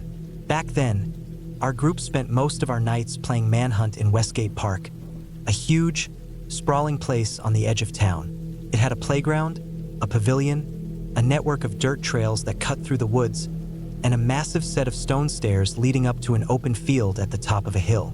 The game always started around 10 at night and went until we were too tired to keep playing, usually around 3 or 4 in the morning. That night, there were maybe a dozen of us playing. I started off as it alongside my friend Alex and his younger brother, Josh. The 3 of us spread out, making our way toward the usual hiding spots. The stairs were always a prime location, leading up to the pavilion and the open field beyond. Perfect place to corner someone. We moved quietly, stepping carefully to keep from making too much noise. The park was dark, lit only by the occasional street lamp casting a weak glow on the paths. We were halfway down the stairs when we saw them, 2 figures standing at the bottom, barely visible in the dim light. They weren't moving, just standing there watching us. Thinking it was one of our friends, I called out, "Hey, who's that?" The answer came immediately, a voice that was harsh, sharp, and completely unfamiliar. "Who the fuck are you?" It wasn't what we expected. Normally, when you got spotted, you'd either bolt or laugh and give yourself up. But these guys, whoever they were, just stood there. Then they started running at us. For a second, instinct kicked in, and we charged down the stairs, thinking they were just messing around. But then I really saw the way they were moving. Fast, too fast. No hesitation, no laughter, no signs of playing. "Go!" I yelled, and we turned and bolted up the stairs. My legs burned immediately, but adrenaline kicked in hard. I didn't look back at first. I could hear them, heavy footfalls slamming against the stone steps, faster than they should have been. When I finally glanced back, my stomach dropped. They were right behind us, maybe 10 feet away. I pushed harder, my breath coming in ragged gasps. The top of the hill felt impossibly far, but we reached it, veering toward the park's main trail. The trail ran the length of the park, looping around before leading to the residential street where our friend, Tyler, lived. It was a 2-mile sprint, but we had no choice. We had to get out of there. We ran, our footsteps pounding against the dirt path. The trees blurred past, shadows shifting in the dim moonlight. I could still hear them behind us, close enough that I didn't dare slow down. My lungs burned, my legs ached, but I kept going. The fear was real now, not just the kind that makes your heart race during a game, but the kind that digs deep, that tells you something is seriously wrong. I risked another glance back. They were still there, not gaining, not losing ground, just there, running like they had nothing to lose. Alex stumbled beside me, nearly going down, but he caught himself. "Keep going," he gasped. Josh was ahead of us now, pushing himself to the limit. I focused on that, on keeping up, on putting one foot in front of the other. The park felt endless. I had never noticed how dark it got at night, how the trees pressed in on all sides, how the silence swallowed everything except our breathing and the relentless pounding of footsteps behind us. Finally, we saw it, the gap in the trees that led to the road. Tyler's street. Safety. We burst through the opening, skidding onto the pavement. I spun around, expecting to see them right behind us. But there was nothing. The trail was empty, the park dark and still. The only sound was our own gasping breaths. For a long moment, none of us spoke. Then Josh bent over, hands on his knees, and let out a nervous laugh. What the hell was that? Alex shook his head, still trying to catch his breath. I don't know. We walked the rest of the way to Tyler's house, where the rest of our friends were lounging in the driveway, waiting for us. Turns out they'd decided to mess with us. Instead of hiding, they'd all met back at the house to see how long it would take us to give up. But we weren't laughing. We told them what had happened, and the group got quiet. Some of them didn't believe us, said we were just paranoid, that it was probably some other kids messing around in the park. But I know what I saw, what I felt. They were fast, too fast, and they weren't playing. We never found out who they were. Never went back to the park that late again. Maybe it was just two guys messing with us. Maybe it wasn't. All I know is that night something chased us through that park, and it wasn't part of the game.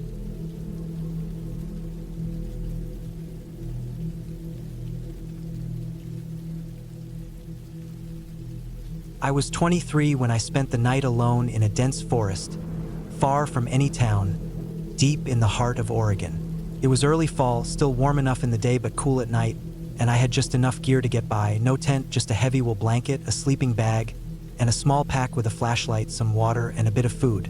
I was broke back then, just drifting, hitching rides, walking when I had to. That night, I had nowhere else to go, and the forest seemed as good a place as any to rest. I found a small clearing off the main trail, a spot where the trees opened up just enough for the moonlight to filter through. The forest was thick, the air damp with the scent of moss and earth. I laid out my blanket on a patch of relatively dry ground, slipped into my sleeping bag, and wrapped the extra blankets around me. The sounds of the woods at night, the chirping insects, the occasional hoot of an owl were familiar, almost comforting. I had spent nights outdoors before, but never this deep into the wild, never this alone. I don't know what woke me the first time. Maybe it was the silence, the kind of silence that presses down on you, that makes your breath sound too loud in your own ears. I reached for my flashlight and clicked it on, sweeping the beam around me. That's when I saw them. The edge of my blanket was lined with spiders. Dozens of them, long-legged and black, standing in a perfect ring around me. Their bodies were small, but their legs stretched out like brittle twigs, each one touching the next, forming an unbroken barrier. They weren't moving, just waiting. Their bodies motionless, but their legs splayed outward. They weren't facing me. They were facing outward, like sentinels. My breath caught in my throat. I had never seen anything like it. My mind scrambled for a reason, some logical explanation. Maybe they were hunting, waiting for insects to blunder into their trap. Maybe they had been drawn to the warmth of my body and settled there in the night. I swallowed hard and pulled the blankets tighter around me, sealing myself in, making sure no gap was left open. Then, against every instinct screaming at me to stay awake, I closed my eyes and willed myself to sleep. When I woke again, it was morning. Sunlight filtered through the trees, casting golden patches on the ground. I turned my head slowly, scanning the edges of my blanket. Nothing. No spiders. No trace that they had ever been there. The forest looked the same as it had the night before, but something in me felt different, like I had brushed against something I wasn't supposed to understand. I packed up my things and left quickly, retracing my steps back to the road. I never told anyone about that night, not because I thought they wouldn't believe me, but because I didn't want to think about what it meant. The forest is full of things we don't see, creatures that live by rules we can't understand. I don't know why those spiders gathered around me that night, why they formed that perfect ring. But I know one thing for sure. I've never slept outside without a tent again.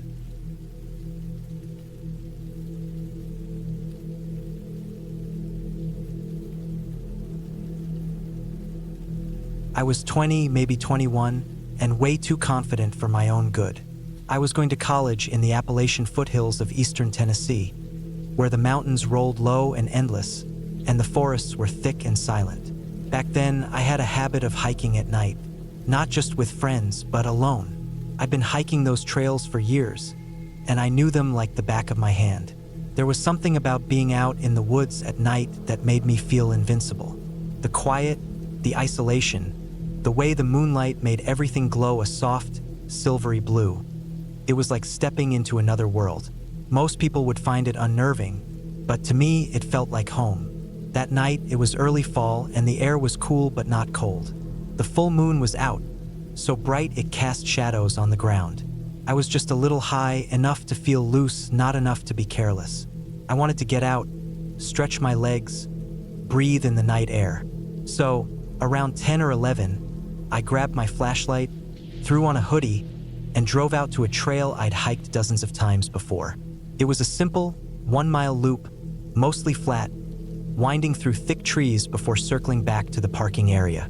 Not a national park or anything official, just an old, mostly forgotten set of trails on the edge of a rural county road. No other cars in the lot when I pulled up. That was normal. I stepped out, stretched, and shut the door as quietly as I could. Not that I was worried about anything, but something about the silence of the woods made me feel like I should match it. I clicked my flashlight on just to check the trailhead, then turned it off again. The moon was so bright I didn't need it. Everything was bathed in a pale, dreamlike glow, and I could see the path stretching ahead of me, disappearing into the trees. I started walking, hands in my pockets, breathing in the damp, earthy scent of the woods. The leaves rustled gently above me, but otherwise, it was silent. No traffic sounds, no distant dogs barking, no cicadas. Just my footsteps and the wind. Felt good at first, peaceful. The world was empty, and I was the only person awake in it. Then, maybe 5 minutes in, something shifted. I don't know how else to put it. It wasn't a noise, not yet. Just a change in the air. I felt it in my stomach first. A slow, creeping unease, like my body had noticed something before my brain could catch up. I kept walking, but my breath had gone shallow, and I realized I was straining to listen. For what? I didn't know. Then I heard it. A man's voice, far off, ahead of me, somewhere to the right of the trail. At first, I thought I was imagining it, because it was barely there. A distant, muffled sound, almost lost in the rustling leaves. But then it came again, and again. He was crying. Not just crying, sobbing. Something about it made my skin crawl instantly. It wasn't normal crying. It was frantic, gasping, almost choking on itself. Not like someone mourning, but like someone breaking. Like he had been crying for hours and couldn't stop. I froze in place, heart hammering. I'm not the kind of person to ignore someone in distress. Normally, I would have called out, asked if he was okay. But every instinct in my body screamed at me not to. I can't explain why. It wasn't just fear, although fear was part of it. It was deeper than that. Primal, like a warning bell ringing inside my skull. I stood there, barely breathing, listening. The sobbing didn't change. It didn't get closer or farther away. It just stayed, unrelenting, ragged. My brain was at war with itself. One part was telling me to go help. Maybe he was hurt, lost. Maybe he needed someone. But another, deeper part of me, some animal, gut-level instinct, was telling me to leave. Not just to leave, but to be silent. To move carefully. To get the hell out of there without making a sound. I turned around. I didn't run. I wanted to, but I didn't. Something told me that running would be the worst possible thing I could do. Instead, I started walking back the way I came, placing each step carefully, trying to keep my breathing quiet. The crying continued, still the same distance away. I walked faster. I could see the trees thinning ahead, the parking lot just beyond them. My car was sitting there, the only vehicle in sight just a few hundred yards away. And then, for the first time, the sound changed. The sobbing hitched, stopped, and then started again. Closer. I didn't turn around.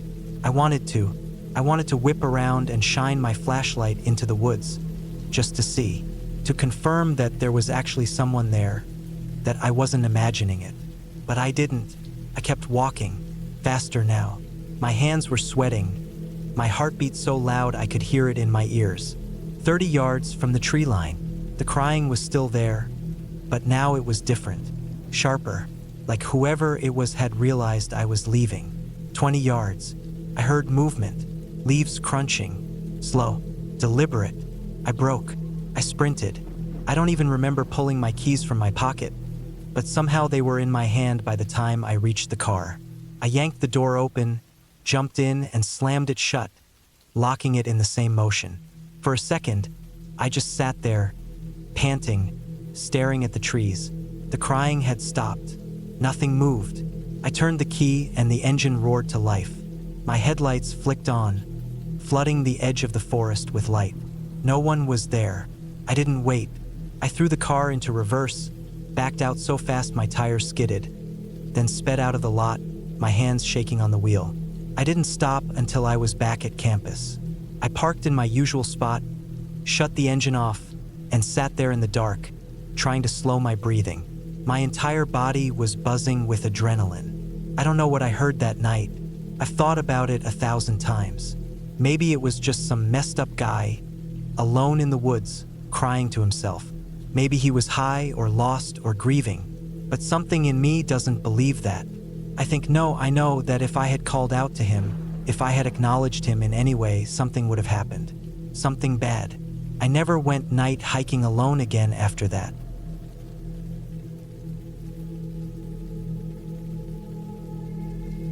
The night air was thick and humid, clinging to my skin as I sat atop the rough wooden picnic table. The warmth of the day had long since faded, leaving a damp coolness behind. The forest around us was silent except for the distant sound of crickets and the occasional rustling of leaves. A river stretched out before me, its surface catching the moonlight in slivers, shimmering like scattered glass. I could hear the gentle current moving, steady and unbroken, lapping against the muddy banks. It had been my idea to come here, a secluded park on the outskirts of town, well known for its daytime hiking trails but nearly abandoned at night. I liked the idea of escaping into the dark with someone I trusted. That someone was Eric. We had been dating for about a year, and our relationship had settled into that comfortable, easy phase where silence wasn't awkward, and we could read each other with a glance. He sat across from me, his back to the tree line, his legs stretched out in front of him. The old wooden planks beneath us creaked softly as we shifted. We had been fooling around a little, nothing serious, just the kind of thing young couples do when they think they're completely alone. I remember the way the air smelled, earthy and damp, with the faintest hint of pine, the kind of smell that sticks to your clothes. I was lost in the moment, eyes half-lidded, the moonlight catching the edge of the river in my vision, when Eric suddenly froze. It wasn't the kind of freezing you do when you hear a strange noise. It was a full-body stillness, every muscle locked in place. I could feel his whole energy change. The shift was immediate, and I didn't even have to ask what was wrong. His breath came out slow, controlled, barely there. Then, in a voice so low I could barely hear it, he said, "There's a man coming towards us." My stomach flipped. My head snapped in the direction he was facing. First, I saw nothing, just black trees pressing into the night. My eyes adjusted quickly, and that's when I saw it. A white t-shirt moving through the dark, cutting a direct path towards us. The man was walking fast, too fast, no hesitation, no stumble. There was nothing natural about it. No phone in his hand, no flashlight, no voice calling out a friendly greeting. Just a solid, determined movement straight toward us. My breath caught in my throat. I didn't think. My body moved before my mind could catch up. I jumped off the table, my feet hitting the dirt hard, and I ran. I knew Eric would follow. He was fast, faster than me, but I wasn't waiting. The moment I saw that white t-shirt moving through the dark, something primal kicked in. It didn't matter that we hadn't heard a single twig snap before Eric noticed him. It didn't matter that there were no other sounds, just the crickets, the river, and our own breathing. What mattered was getting the hell out of there. My feet pounded the ground as I tore through the dark, my eyes barely able to adjust fast enough to avoid tripping over roots and uneven patches of dirt. The parking lot wasn't far, maybe a 5-minute walk in daylight, but at the speed we were running, it felt endless. The only thing I could hear behind me was Eric's footsteps. That was it. No shouting, no calling after us, just the sound of someone, or something, moving fast through the trees, closer than I wanted to believe. I felt the burn in my lungs before I saw the glint of metal in the distance, the reflection of our car's headlights under the moon. Relief surged through me, but I didn't slow down. Not until my hands were fumbling with the door handle, yanking it open and throwing myself inside. Eric was right behind me, slamming his door shut with enough force to make the whole car shake. The moment the doors locked, we sat there, panting. My hands were shaking so badly that I could barely pull my seatbelt across my chest. Eric's head was turned, his eyes locked on the tree line. I didn't want to look. I was terrified of what I'd see, but I had to. I turned my head slowly. My stomach clenched so hard I thought I'd be sick. The picnic area was still visible in the distance, lit faintly by the moonlight filtering through the trees. But it was empty. Nothing moved. No white t-shirt. No figure standing just beyond the reach of the light. Just darkness. We sat there for a long time, listening to our own breathing, waiting for something to happen. But nothing did. Eventually, Eric started the car. The sound of the engine felt deafening in the quiet. Neither of us spoke as we pulled out of the lot, our eyes flicking between the road ahead and the trees lining it. I felt like if I blinked too long, I'd see that white t-shirt standing at the edge of the woods, just watching us leave. We didn't talk about it on the drive home. Not that night. Not for a long time. And I never went hiking at night again. Never.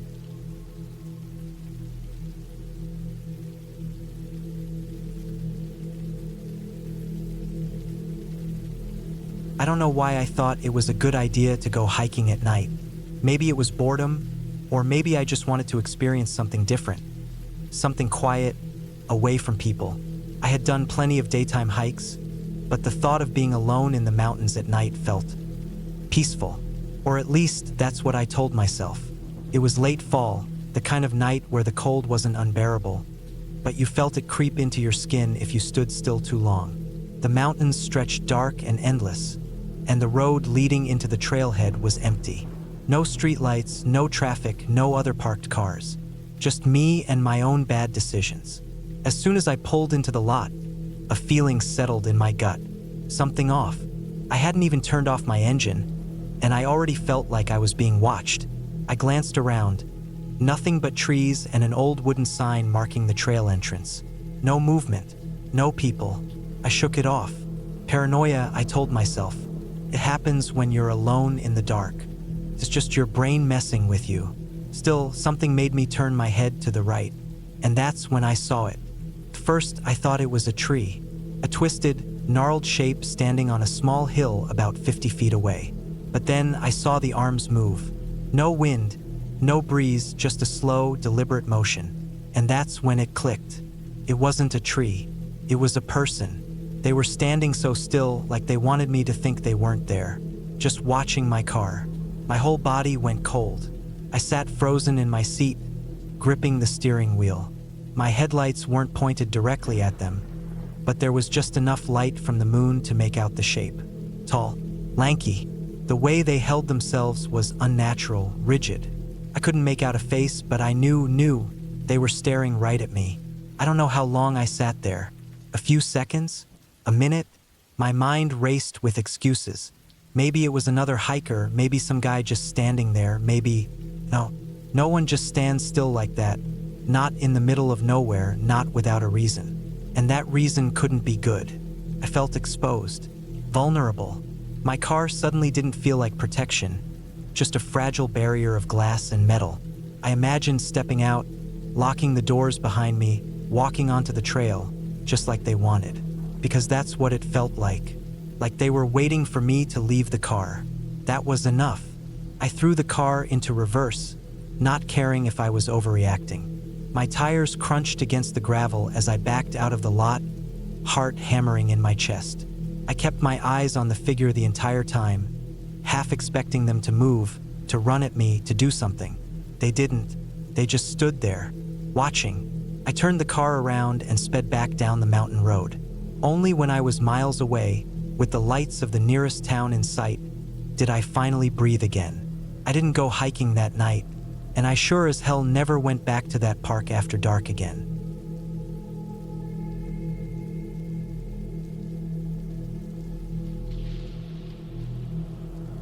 I always liked hiking alone.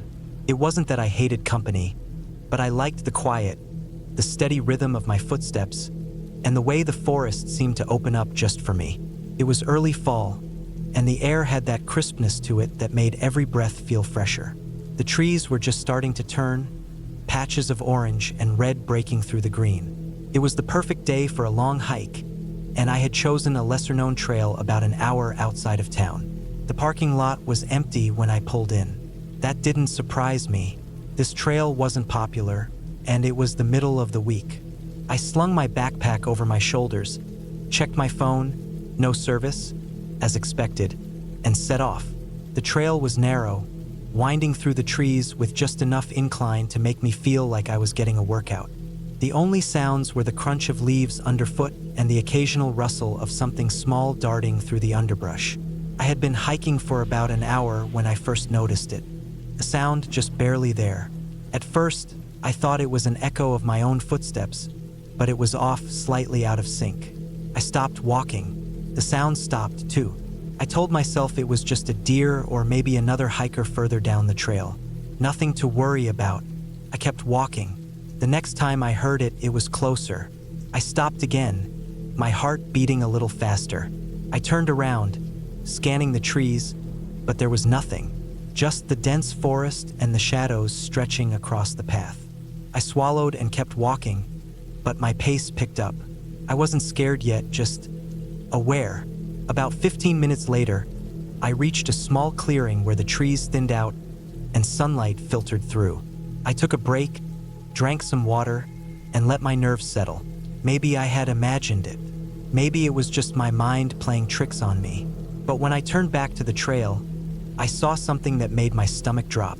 A footprint, not mine. Fresh, too fresh. I crouched down, examining it. It was a boot print, slightly larger than mine, pressed deep into the dirt. Someone had been here, recently, and I hadn't seen a single soul since I started the hike. I stood up and scanned the tree line. Nothing. The forest was still, almost too still. The wind had died down, and even the birds were quiet.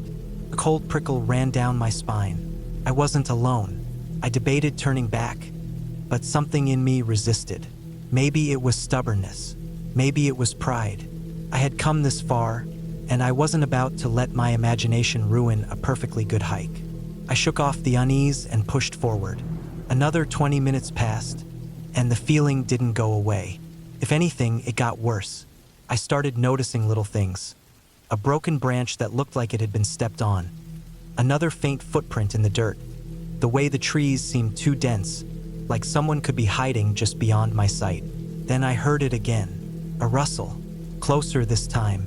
I whipped around, my pulse hammering. Nothing. But I knew, deep in my gut, that I was being watched. I wasn't just some random hiker anymore. I was prey. I kept moving faster now.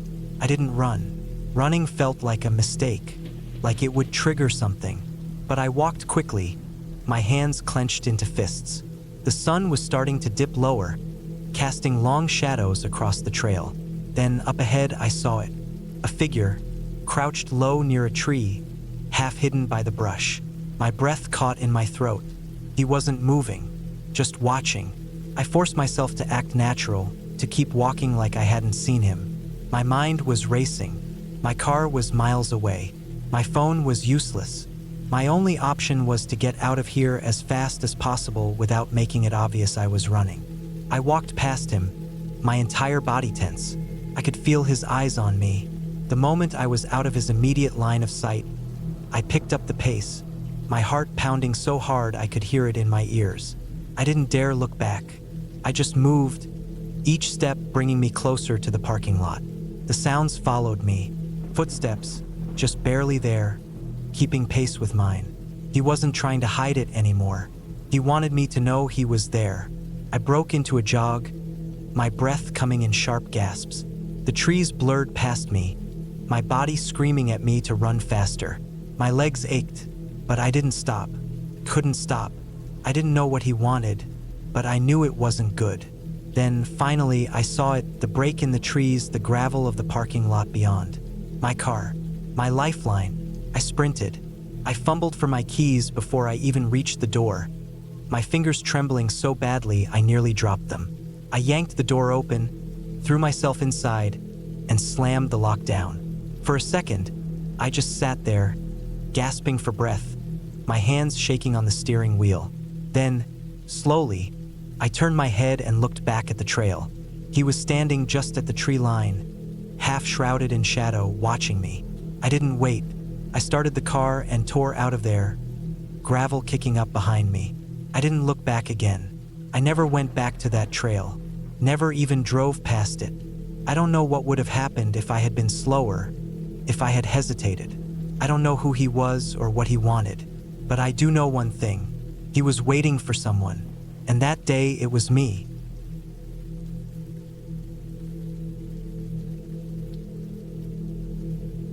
It was late September, just as the air was turning crisp but before the real cold set in. My girlfriend, Emily, and I had been living in the small town of Ashford for about a year. It wasn't much, just a quiet town nestled against the edges of a sprawling forest preserve. We both loved hiking, and our favorite trail wound through thick pines and rocky hills, eventually leading to a clearing with a perfect view of the valley below. That evening, we decided to take our 3 dogs for a short hike before dark. The sun was already dipping low, spilling golden light through the trees. I took the 2 younger dogs, Rex and Milo, while Emily held the leash of our older dog, Buck. Buck had been trained as a service dog before we adopted him, and he was the calmest, most well-behaved dog I'd ever met. We walked at an easy pace, following the dirt path up the hill. The dogs tugged at their leashes, eager to sniff at every tree and bush along the way. I pulled ahead a little, maybe 15 feet, as the dogs were getting restless. Emily lingered behind, watching the trees sway in the wind. The trail wasn't very busy that evening. We passed only one other hiker, an older man in a flannel jacket, heading back toward the parking lot. He gave a polite nod, and I returned it. I remember thinking how nice it was to have the whole trail to ourselves. Then I noticed the figure ahead. At first, I thought it was just another hiker. A man stood a few yards off the trail, half hidden behind a thick oak tree. He wasn't walking or taking photos. He was just standing there, watching something. I slowed my pace, a prickle of unease creeping over me. The dogs didn't seem to notice him, still pulling me forward, sniffing at the ground. I glanced back at Emily. She had stopped walking, her grip tightening on Buck's leash. The man was closer to her than he was to me. He turned his head slightly, catching sight of her. I didn't hear what he said, if anything, but I saw the way Buck's posture changed. The old dog stiffened, his head lowering, lips curling back just slightly. A low growl rumbled from deep in his chest, a sound I had never heard from him before. Emily muttered something, maybe an apology, but the man didn't move away. He just stood there, watching. That's when Buck did something I'd never seen him do before. He took a step forward, putting himself between Emily and the man, the growl turning into a snarl. Something was wrong. I yanked the dogs back toward Emily, closing the distance between us. The moment I stepped around the bend, the man turned away, slipping into the trees. Not hurriedly, not like someone who had been caught doing something they shouldn't. He just walked away, like he had decided he wasn't interested anymore. Emily looked shaken. Buck was still standing stiffly, watching the trees where the man had disappeared. I didn't ask questions. "Let's go," I said, and she nodded. We didn't run, but we walked fast. Too fast for the dogs to stop and sniff, too fast for small talk. The sun had almost set, and the light filtering through the trees had turned a murky orange. The parking lot felt miles away. Neither of us spoke until we reached the car. I unlocked the doors, and Emily hurried inside, pulling Buck in after her. I loaded the other 2 dogs and slid into the driver's seat, locking the doors before I even started the engine. Only then did I let out the breath I hadn't realized I was holding. "What the hell was that?" I asked, gripping the steering wheel. Emily shook her head.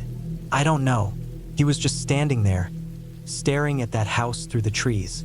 When he saw me, he just looked at me, like he was trying to decide something." I swallowed. "And Buck?" He growled before the guy even moved, like he knew something wasn't right. We sat there for a long moment, listening to the soft panting of the dogs. Finally, I put the car in drive and pulled out of the lot. As we left, I kept checking the rearview mirror, half expecting to see the man standing at the edge of the woods, watching us leave. But he wasn't there. We never hiked that trail at dusk again. And Buck? He never growled at anyone else the rest of his life.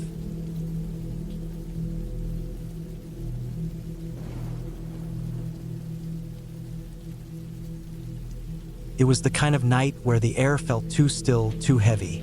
The mountains had been our playground all evening, trails winding up and down through thick forests and rocky slopes, the scent of damp earth following us. The 5 of us, Mike, Ryan, Sam, Jake, and me, had decided on a late-night hike, something we had done before. It was the perfect way to get a rush, walking in near darkness with only our headlamps cutting through the void. We were in northern Wyoming, a few miles from an old decommissioned military site that now sat abandoned, swallowed by the land. The place had an eerie reputation, but that was part of the fun. The hike itself had been mostly uneventful, but it was always the last leg that got to me, the part where exhaustion set in and the night pressed in a little too much. The headlamps caught glimpses of things just at the edge of their reach. The glint of wet leaves, the jagged shape of a fallen tree, the occasional shine of animal eyes peering back from the underbrush. It was easy to imagine things in those spaces, to let your mind trick itself into seeing movement where there was none. Then the sounds started. At first, it was small twigs snapping, leaves rustling. Could have been anything, probably some animal keeping its distance. Then, as we got closer to the car, something heavier. A distinct, sharp crack of a large branch breaking, just out of reach of our lights. We froze. We listened. Nothing. Just the quiet hum of insects and the distant rush of wind through the higher branches. Jake let out a nervous chuckle, shaking his head. "Just the woods," he mumbled, as if convincing himself. We kept walking. Then another snap. Closer. Mike swung his headlamp in the direction of the sound. But there was nothing.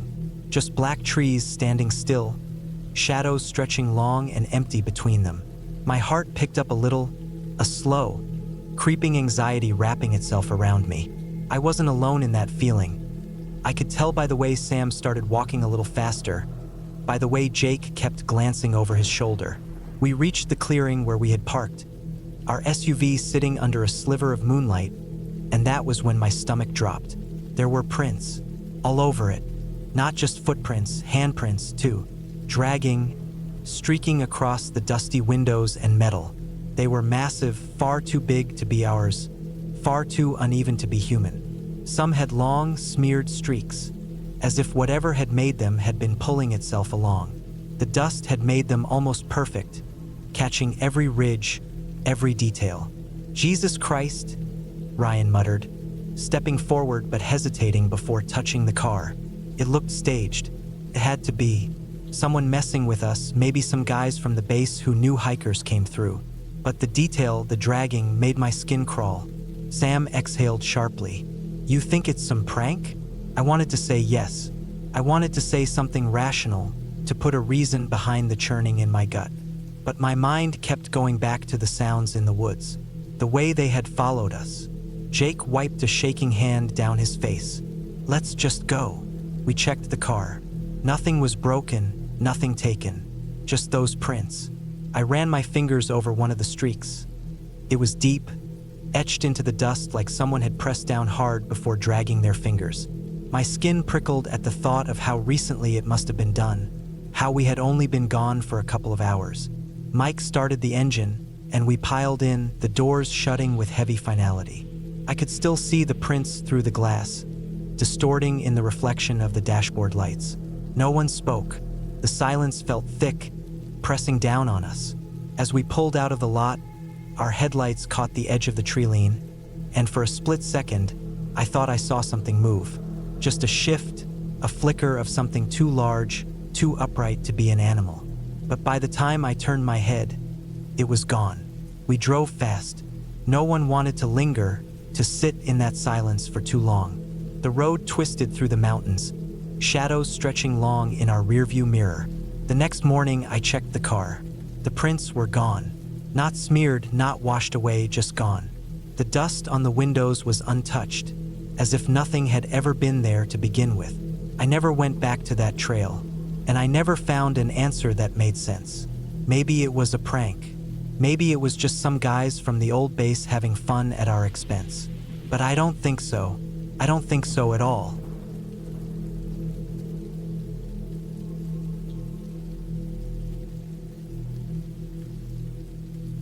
Years ago, before we got married, my girlfriend and I decided to spend an afternoon at a state park not far from town. It was late summer, warm but not unbearable, with a slight breeze that rustled the trees in a calming way. We packed a small picnic, sandwiches, fruit, a couple of beers, and brought along a hammock to relax in. The park wasn't particularly busy that day, which suited us just fine.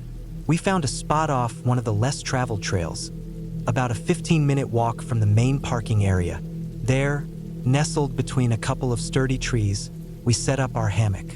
The trees around us were tall and thick, providing just the right amount of shade, and there was no sign of anyone else nearby. After eating, we lay down together, the gentle sway of the hammock and the sounds of birds chirping lulling us into a nap. It wasn't supposed to be a long rest, but time has a way of slipping away when you're that comfortable. I woke up to a sharp jostling.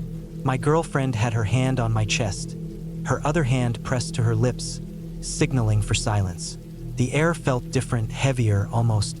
Took me a second to realize why. The sun had dipped below the horizon. A faint orange glow clung to the edges of the sky, but deep in the woods where we were, it was already dim. She tilted her head, urging me to listen. I held my breath, straining my ears. Nothing. Absolute stillness. Not a single bird. Not the chirp of a cricket. Just silence. And then, snap. A twig breaking somewhere off in the distance. My body tensed. My girlfriend squeezed my arm.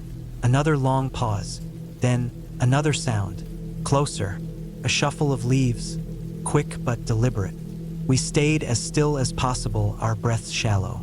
Felt like someone was creeping toward us. We had small pocket knives, but they weren't much. The only real tool we had was a flashlight, but turning it on could give away our exact location if whoever or whatever was out there didn't already know. Another crunch, a heavier one from a different direction. I turned my head slowly, but the thickening darkness made it impossible to see anything beyond vague shapes of trees. My heart was pounding in my ears. We were completely exposed. The hammock swayed gently beneath us. Any movement we made risked noise. Then, a sudden burst of footsteps, faster this time, like someone running toward us. My girlfriend let out a sharp breath. I gripped my knife tighter, my pulse hammering. And then silence. We held still for what felt like forever. Then another step, slow, deliberate, closer than before. That was it. My girlfriend had had enough.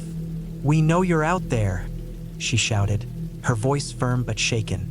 The sound of her voice felt like it should have broken the tension, but instead, the woods swallowed it, as if it barely carried past the trees. Silence, the longest silence yet. I gritted my teeth, knife still in hand, muscles coiled, ready for something to lunge out of the darkness. Then, rustling, we both braced. I flicked on the flashlight and aimed it toward the sound. 3 deer stood frozen in the beam of light, their eyes reflecting back at us like eerie marbles. They hesitated only for a second before bolting, crashing through the underbrush, their white tails flashing as they disappeared into the trees. A long breath escaped me. My girlfriend's grip loosened. We looked at each other, the tension still thick in the air, but now laced with a growing sense of embarrassment. It had only been deer. We didn't speak right away, just started gathering our things in silence.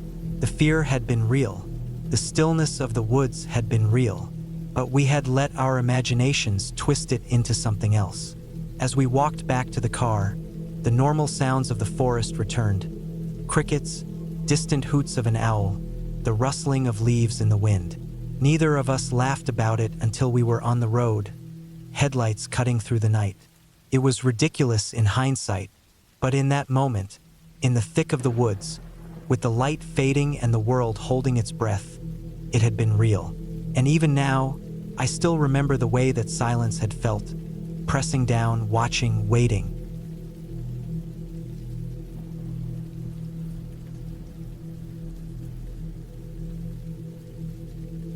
I was 6 the last time I saw my dad afraid. It was just the two of us, high up on a windswept plateau, miles from anyone, with the sea stretching endlessly in one direction and the rolling hills of the countryside sprawling in the other. The hike had started like any other, just another adventure my dad would take me on. But something changed the moment we reached the top. Something I still think about even now. Dad had always been full of energy, the kind of man who could walk for miles without breaking a sweat. He grew up tough, spending his childhood running through the woods, climbing cliffs, and pushing through thick, tangled brush with his friends. By the time he was in his 50s, he hadn't slowed down much.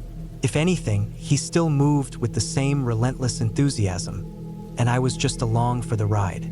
That day, we were hiking up into the cliffs, aiming for one of the highest bluffs to get a good view of the land and sea. I remember feeling lucky because I got to ride on his shoulders for most of the way. The climb wasn't easy, even for him. The wind was sharp, cutting across the exposed land, and the grass was stiff and dry underfoot. There were no trails up here, no signs of people for miles. Just the two of us, surrounded by the kind of quiet that makes your ears ring. Then he stopped. Not just slowed down, not just hesitated. He stopped dead, shoulders tense, his entire body going rigid like he'd been turned to stone. I was still on his back, my little arms wrapped around his forehead, and I could feel the change in him. The way his breathing shifted, the way his muscles locked up. My dad had always been unshakable, like nothing in the world could ever scare him. But in that moment, I knew something was wrong. "Dad," I asked, tugging at his shirt. He didn't answer. He didn't even blink. I started to panic. My mom had epilepsy, and I'd seen her have seizures before. I thought maybe the same thing was happening to him, but I didn't know what to do if it was. We were so far away from anyone. If something happened, I wouldn't be able to help him. Before I could ask again, before I could do anything, he moved. Not slow, not cautious. He grabbed me under my arms, hoisted me up, and threw me over his shoulder like I weighed nothing. Then he turned and started walking, fast. Not running, not panicked, but determined, his strides long and purposeful. I didn't say anything at first, too confused by the sudden change. Then over his shoulder I saw it, a fridge. A big, old, pale yellow fridge, half buried in the ground like someone had shoved it there on purpose. I didn't understand why it was there. We were miles from any road, any house, any sign that people had ever been here. It didn't make sense. The wind had scoured this land clean.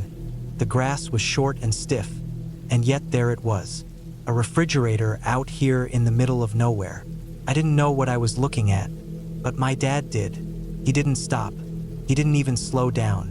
He just kept walking, his grip on me tightening like he thought I might wriggle free and go back. I didn't fight him. There was something in the way he moved, in the way he held me, that told me not to ask questions. We didn't stop until we were well below the ridge, where the cliffs started sloping back toward the lowlands. Only then did he put me down. Only then did he stop to catch his breath. He didn't say anything for a long time, and I didn't ask. I could still feel the tension in him, still see the stiffness in his movements. Something had shaken him, something that had nothing to do with the wind or the cold or the difficulty of the hike. Years later, when I was older, I finally asked him about it. I thought maybe it was just the memories that had unsettled him. Something about seeing that fridge had dredged up something he'd buried long ago. I told him as much, expecting him to confirm it, to tell me that was all it was. But he didn't. He just looked at me, his expression unreadable, his big blue eyes steady as he said, in a voice quieter than I'd ever heard him use before, "No, it was because it was the same fridge." I didn't understand at first. How could it be the same fridge? The same one he'd seen as a boy, when he and his friends had found a body inside an old-style fridge left in the woods. It had to be a coincidence, the same model, the same make. Something that only looked familiar but wasn't really the same. But my dad wasn't an idiot. He knew what he saw, and he knew somehow that it was the same one. I never pressed him on it. Maybe I should have. Maybe I should have asked more, demanded answers, tried to make sense of it all. But I didn't, because even now, all these years later, when I close my eyes and think about that moment, about the way he stopped, about the way he carried me away without a word, I feel that same cold, creeping fear I felt as a child. And I know, deep down, that some things are better left unknown.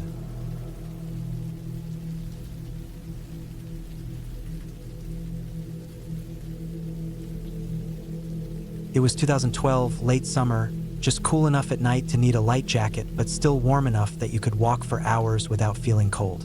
My girlfriend, Emily, and I had been dating for a few months, and one of our favorite things to do was take long walks after I got off my shift at the gas station. I worked evenings, closing at 11 p.m., and by the time I locked up and we met at her house, it was usually about 11:30.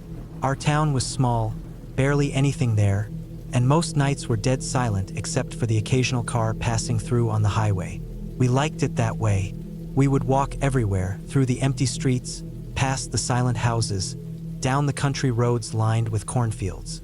But our favorite place was a large open field a little way outside of town. It sat just past an old, mostly abandoned cemetery, with only a few fresh graves added each year. Beyond that was a stretch of farmland, and further still, a wooded area that cut across the back of the field like a dark border. The stars were always incredible out there. With no city lights to drown them out, the sky looked endless. That night, there was supposed to be a meteor shower. Not a huge one, but one of those smaller ones where, if you were patient, you'd see a few streaks of light every minute or so. We made our way through town, out past the cemetery, and into the field. The grass was tall but not overgrown, and we walked to our usual spot near the middle where the ground was even. We laid down, side by side, staring up at the sky. The world felt peaceful, just the two of us under the vast night sky.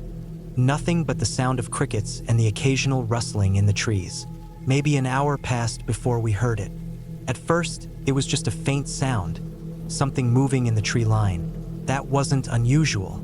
There were plenty of deer in the area, along with raccoons, possums, and other small animals. We didn't think much of it.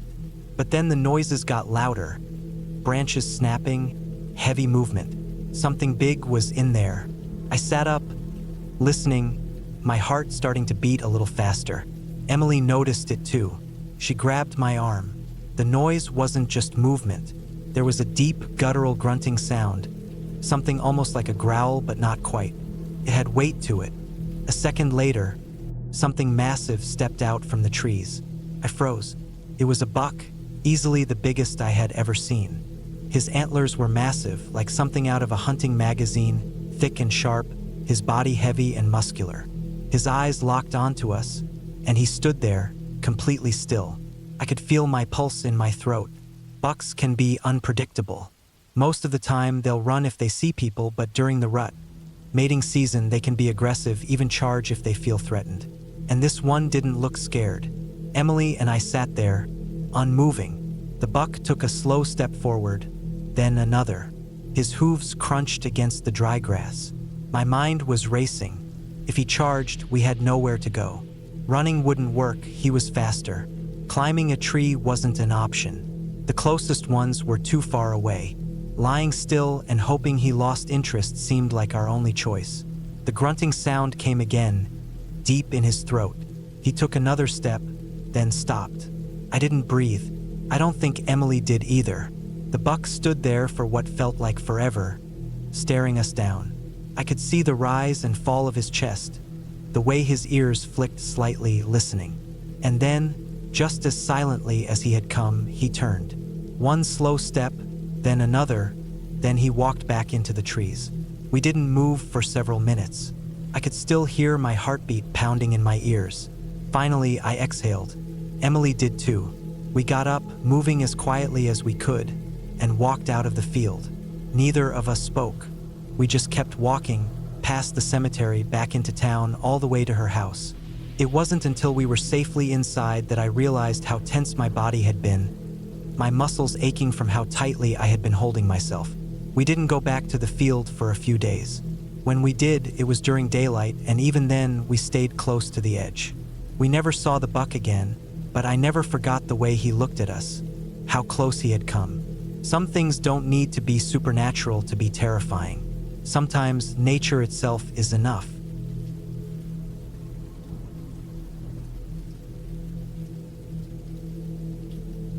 It was the summer of 2004, and I was camping with my dad in the remote wilderness of northern Montana. The campground wasn't much, just a few primitive sites near the edge of a long, narrow lake. No electricity, no running water, just a fire pit and a picnic table at each spot. It was the kind of place my dad loved, far from the crowds, the kind of place where the only sounds at night were the crackling of the fire and the occasional call of an owl. We had been out there for 3 days already, fishing in the mornings and hiking in the afternoons. There was a trail that ran along the lake, winding through thick pines and clusters of birch. We had seen it on a map at the ranger station. If you followed it far enough, it led to a waterfall. My dad wanted to see it, so we decided to head out around late afternoon. The hike started off normal. The air was warm but not oppressive, and the breeze rolling off the water kept the mosquitoes at bay. The sun sat low in the sky, casting long shadows through the trees. My dad walked ahead of me, his boots crunching against the dirt path. Every so often, he'd stop to check his compass, making sure we were still on course. The trail wasn't well marked, but he had a way of navigating that I trusted.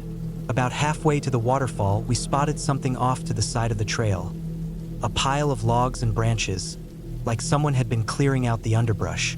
It wasn't unusual to see piles in the woods, but something about this one felt off. My dad walked over to get a closer look. That's when we saw the shoe. It was small, a child's shoe, a faded blue sneaker with frayed laces, sitting right on top of the pile as if someone had placed it there on purpose. It didn't look old or weathered, just out of place. My dad picked it up, turning it over in his hands. It wasn't caked in mud or torn up, which meant it hadn't been sitting there for long. Think someone lost it? I asked. My dad didn't answer right away. He just set the shoe back down and scanned the woods around us. Maybe, he finally said, let's keep moving. We left the pile behind and continued on. A little while later, we came to a small clearing. The ground was soft here, covered in pine needles and patches of damp earth. My dad stopped, said he needed to take a leak. He turned toward one side of the clearing while I turned toward the other, staring out into the woods, waiting. Then I heard it. A voice, small, distant. I'm over here. I spun around so fast my stomach lurched. My dad did the same. For a second, neither of us said anything, just looking at each other, trying to confirm that we had both heard it. You say something? My dad asked. No, I said, my voice unsteady. His brow furrowed. He scanned the trees, cupping his hands around his mouth. Hello. Silence. We waited. A minute passed, then another. Maybe a kid wandered off, I suggested. It was the only explanation that made sense. Maybe they had been playing near the lake, gotten turned around, and ended up out here alone. My dad nodded. Could be. For the next half hour, we searched. We called out. We walked in widening circles, pushing through the underbrush, listening for any signs of movement. But there was nothing. No footprints in the dirt, no rustling in the bushes, no response to our voices. Eventually, my dad stopped. He looked up at the sky. The sun was sinking lower now, dipping behind the trees. We needed to head back before we lost the light. We'll check in with the rangers when we get back, he said. See if anyone's reported a missing kid. We turned around and started the hike back. That's when I heard the first snap. It It was faint but close, a twig breaking underfoot. I stopped walking and my dad did too. We both listened. Then another sound, a rustling in the underbrush just off to our right. "Probably a deer," my dad muttered, but his voice was tight. He didn't sound convinced. We picked up the pace. The sounds continued, keeping just out of sight. Something was moving through the woods alongside us, matching our speed, never falling behind. Every few minutes, there would be another twig snapping, another shift of leaves, always just far enough away that we couldn't see what was making them. My dad put a hand on my shoulder, guiding me ahead of him. I could feel the tension in his grip. He wasn't messing around anymore. We didn't stop. We didn't talk. We just kept walking, faster now. The noises followed. Then, maybe 20 yards ahead, something darted across the trail. A blur of movement, low to the ground, quick. Too quick to make out any details. But it was there. I know it was there.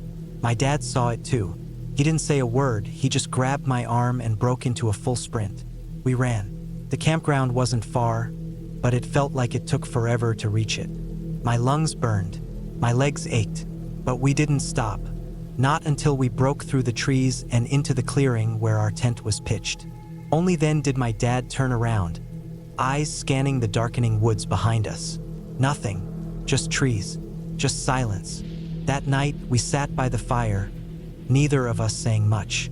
We didn't talk about what we had seen, didn't talk about the sounds, the shoe, the voice. It was easier to pretend that none of it had happened. But we didn't stay another night. The first light, we packed up and left. On the way out, my dad stopped at the ranger station. He asked if anyone had reported a missing child.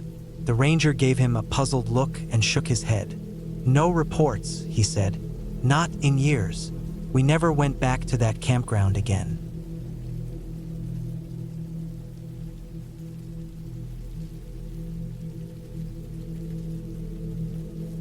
It was early fall when this happened, late enough in the year for the nights to carry a crisp chill but not quite cold enough for a jacket.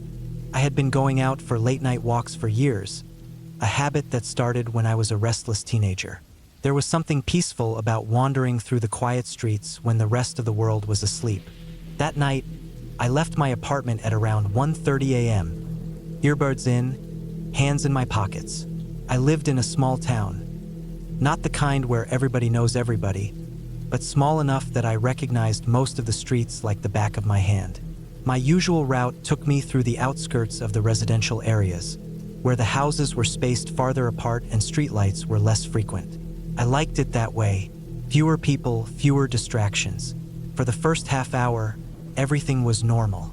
I passed the familiar houses, the occasional parked car, and the dim glow of porch lights left on by people who had long since gone to bed. There was a strange comfort in that. But then, as I made my way back home, I noticed a van. It wasn't anything special at first. Just an old black van, the kind you might see parked outside a mechanic's shop.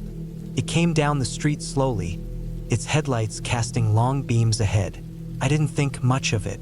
People worked night shifts, people ran late errands. It wasn't unusual to see a car here and there even at this hour. But then, about 5 minutes later, I saw the van again. This time, it passed by even slower, almost crawling along the road. I didn't turn my head to watch it, but I could feel it in my peripheral vision. It wasn't enough to alarm me yet, but it was enough to make me aware. I picked up my pace slightly, adjusting my hoodie, making sure my phone was easily accessible. I was about 15 minutes from my apartment now. The sidewalks were empty, the houses dark. I tried to dismiss the nagging feeling in my gut, convincing myself it was paranoia. But then, 10 minutes later, the van came again. This time, I knew for sure it was the same one. No license plates. A small jolt of adrenaline went through me. That wasn't normal. It wasn't just suspicious, it was wrong. The town had its fair share of sketchy people, but this felt different. It felt deliberate. I didn't run. Running could draw attention, could confirm to whoever was inside that I was aware of them. Instead, I kept walking, but faster now, my eyes scanning the houses around me. Most of them were dark, but some had porch lights on. I started calculating. If I needed to, I could sprint to one of the houses and bang on the door. I could pretend I lived there, or scream until someone woke up. Then the van came again. This time, it slowed to a stop a few houses ahead. I stopped. My heart pounded. The van just sat there, engine idling, headlights illuminating the pavement. I turned on my heel and walked in the opposite direction. I didn't run, I forced myself not to. Running meant panic. Running might make them act faster. I took a left onto another street, then a right, my pulse thrumming in my ears. I made random turns, winding through the neighborhood, hoping to throw them off. Then, just as I ducked into someone's front yard, crouching behind their wooden fence, the van appeared again. I watched, barely breathing, as it rolled slowly down the street, taillights glowing red in the dark. They were looking for me. I stayed hidden, pressing myself against the fence, fingers digging into the damp grass. Minutes passed, but I didn't move. I didn't know how long I waited, but eventually, the van disappeared down the street. I stayed there for another 20 minutes, listening, waiting, making sure they weren't coming back. When I was sure they were gone, I bolted. I ran as fast as I could, cutting through yards, taking the back streets, my chest burning from the effort. By the time I got home, I was gasping for air. I slammed the door shut, locked every single lock, and collapsed onto the floor. I never went for late-night walks again.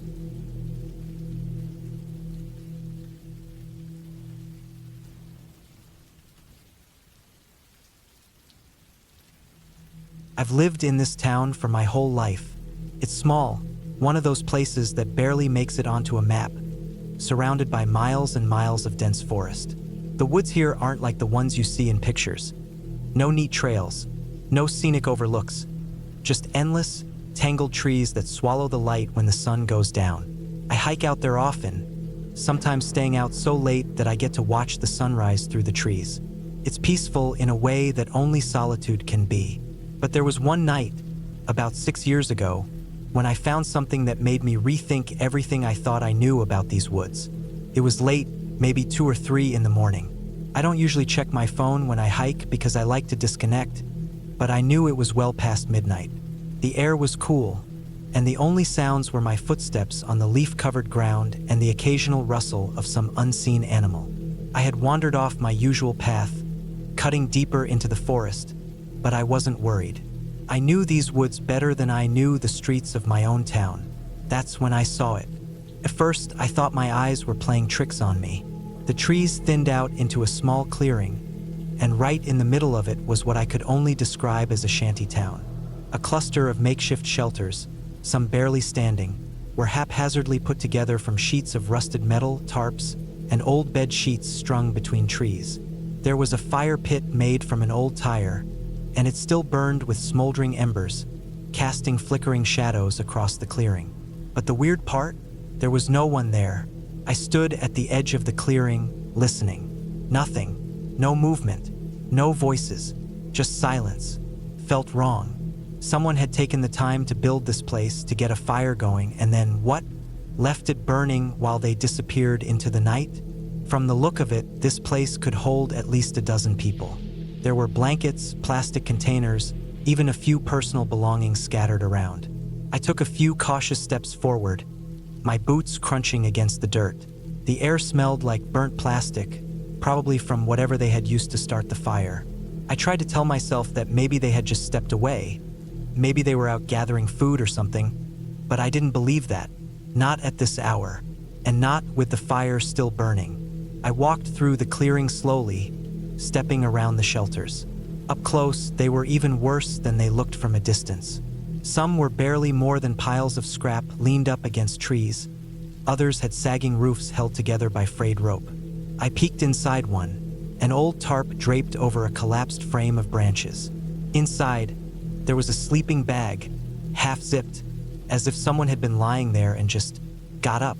I turned my flashlight toward the fire pit. Someone had burned trash, melted plastic, scraps of paper. I nudged at a piece with the toe of my boot. It looked like the corner of a photograph, but the rest was gone. Something about the whole place made my skin crawl. The deeper into the clearing I walked, the stronger the feeling got. It wasn't just the emptiness. It was the sense that I had just missed something. Like if I had been here 5 minutes earlier, I would have found people.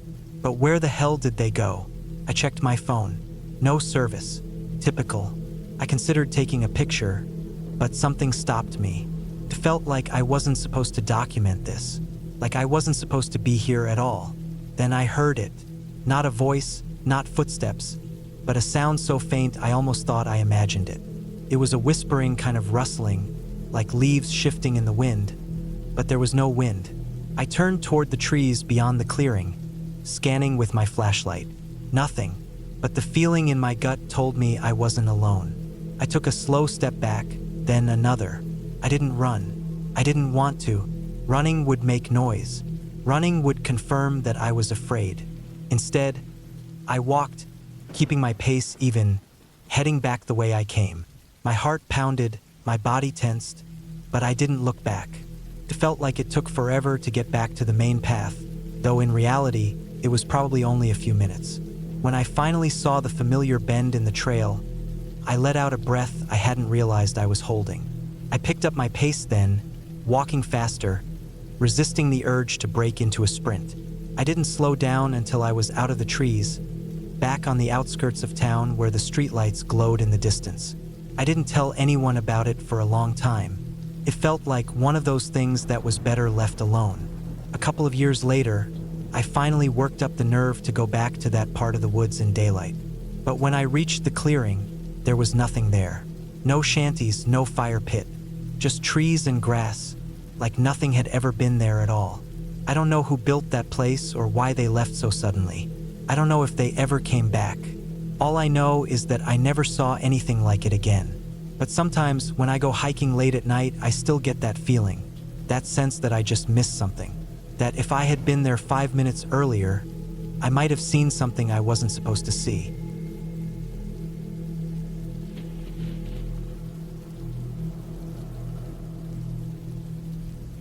The first time we went to Black Hollow Ridge, it felt like any other summer trip. My friends and I, Ethan, Josh, and Lauren, had been climbing together for a couple of years, and this place, about 2 hours from our town, had become our go-to. The ridge had great bouldering routes, a thick forest surrounding it, and just enough remoteness to make it feel like an adventure. We camped there a few times just to save on gas and get an early start on the rocks. It was our 4th or 5th trip when something weird happened. Lauren left her rucksack and climbing gear just outside her tent before we turned in for the night. Nothing unusual, but when morning came, her boots, some of her clothes, and all her chalk powder were gone. We searched everywhere. It didn't make sense. We swore her gear was next to the tent when we crashed.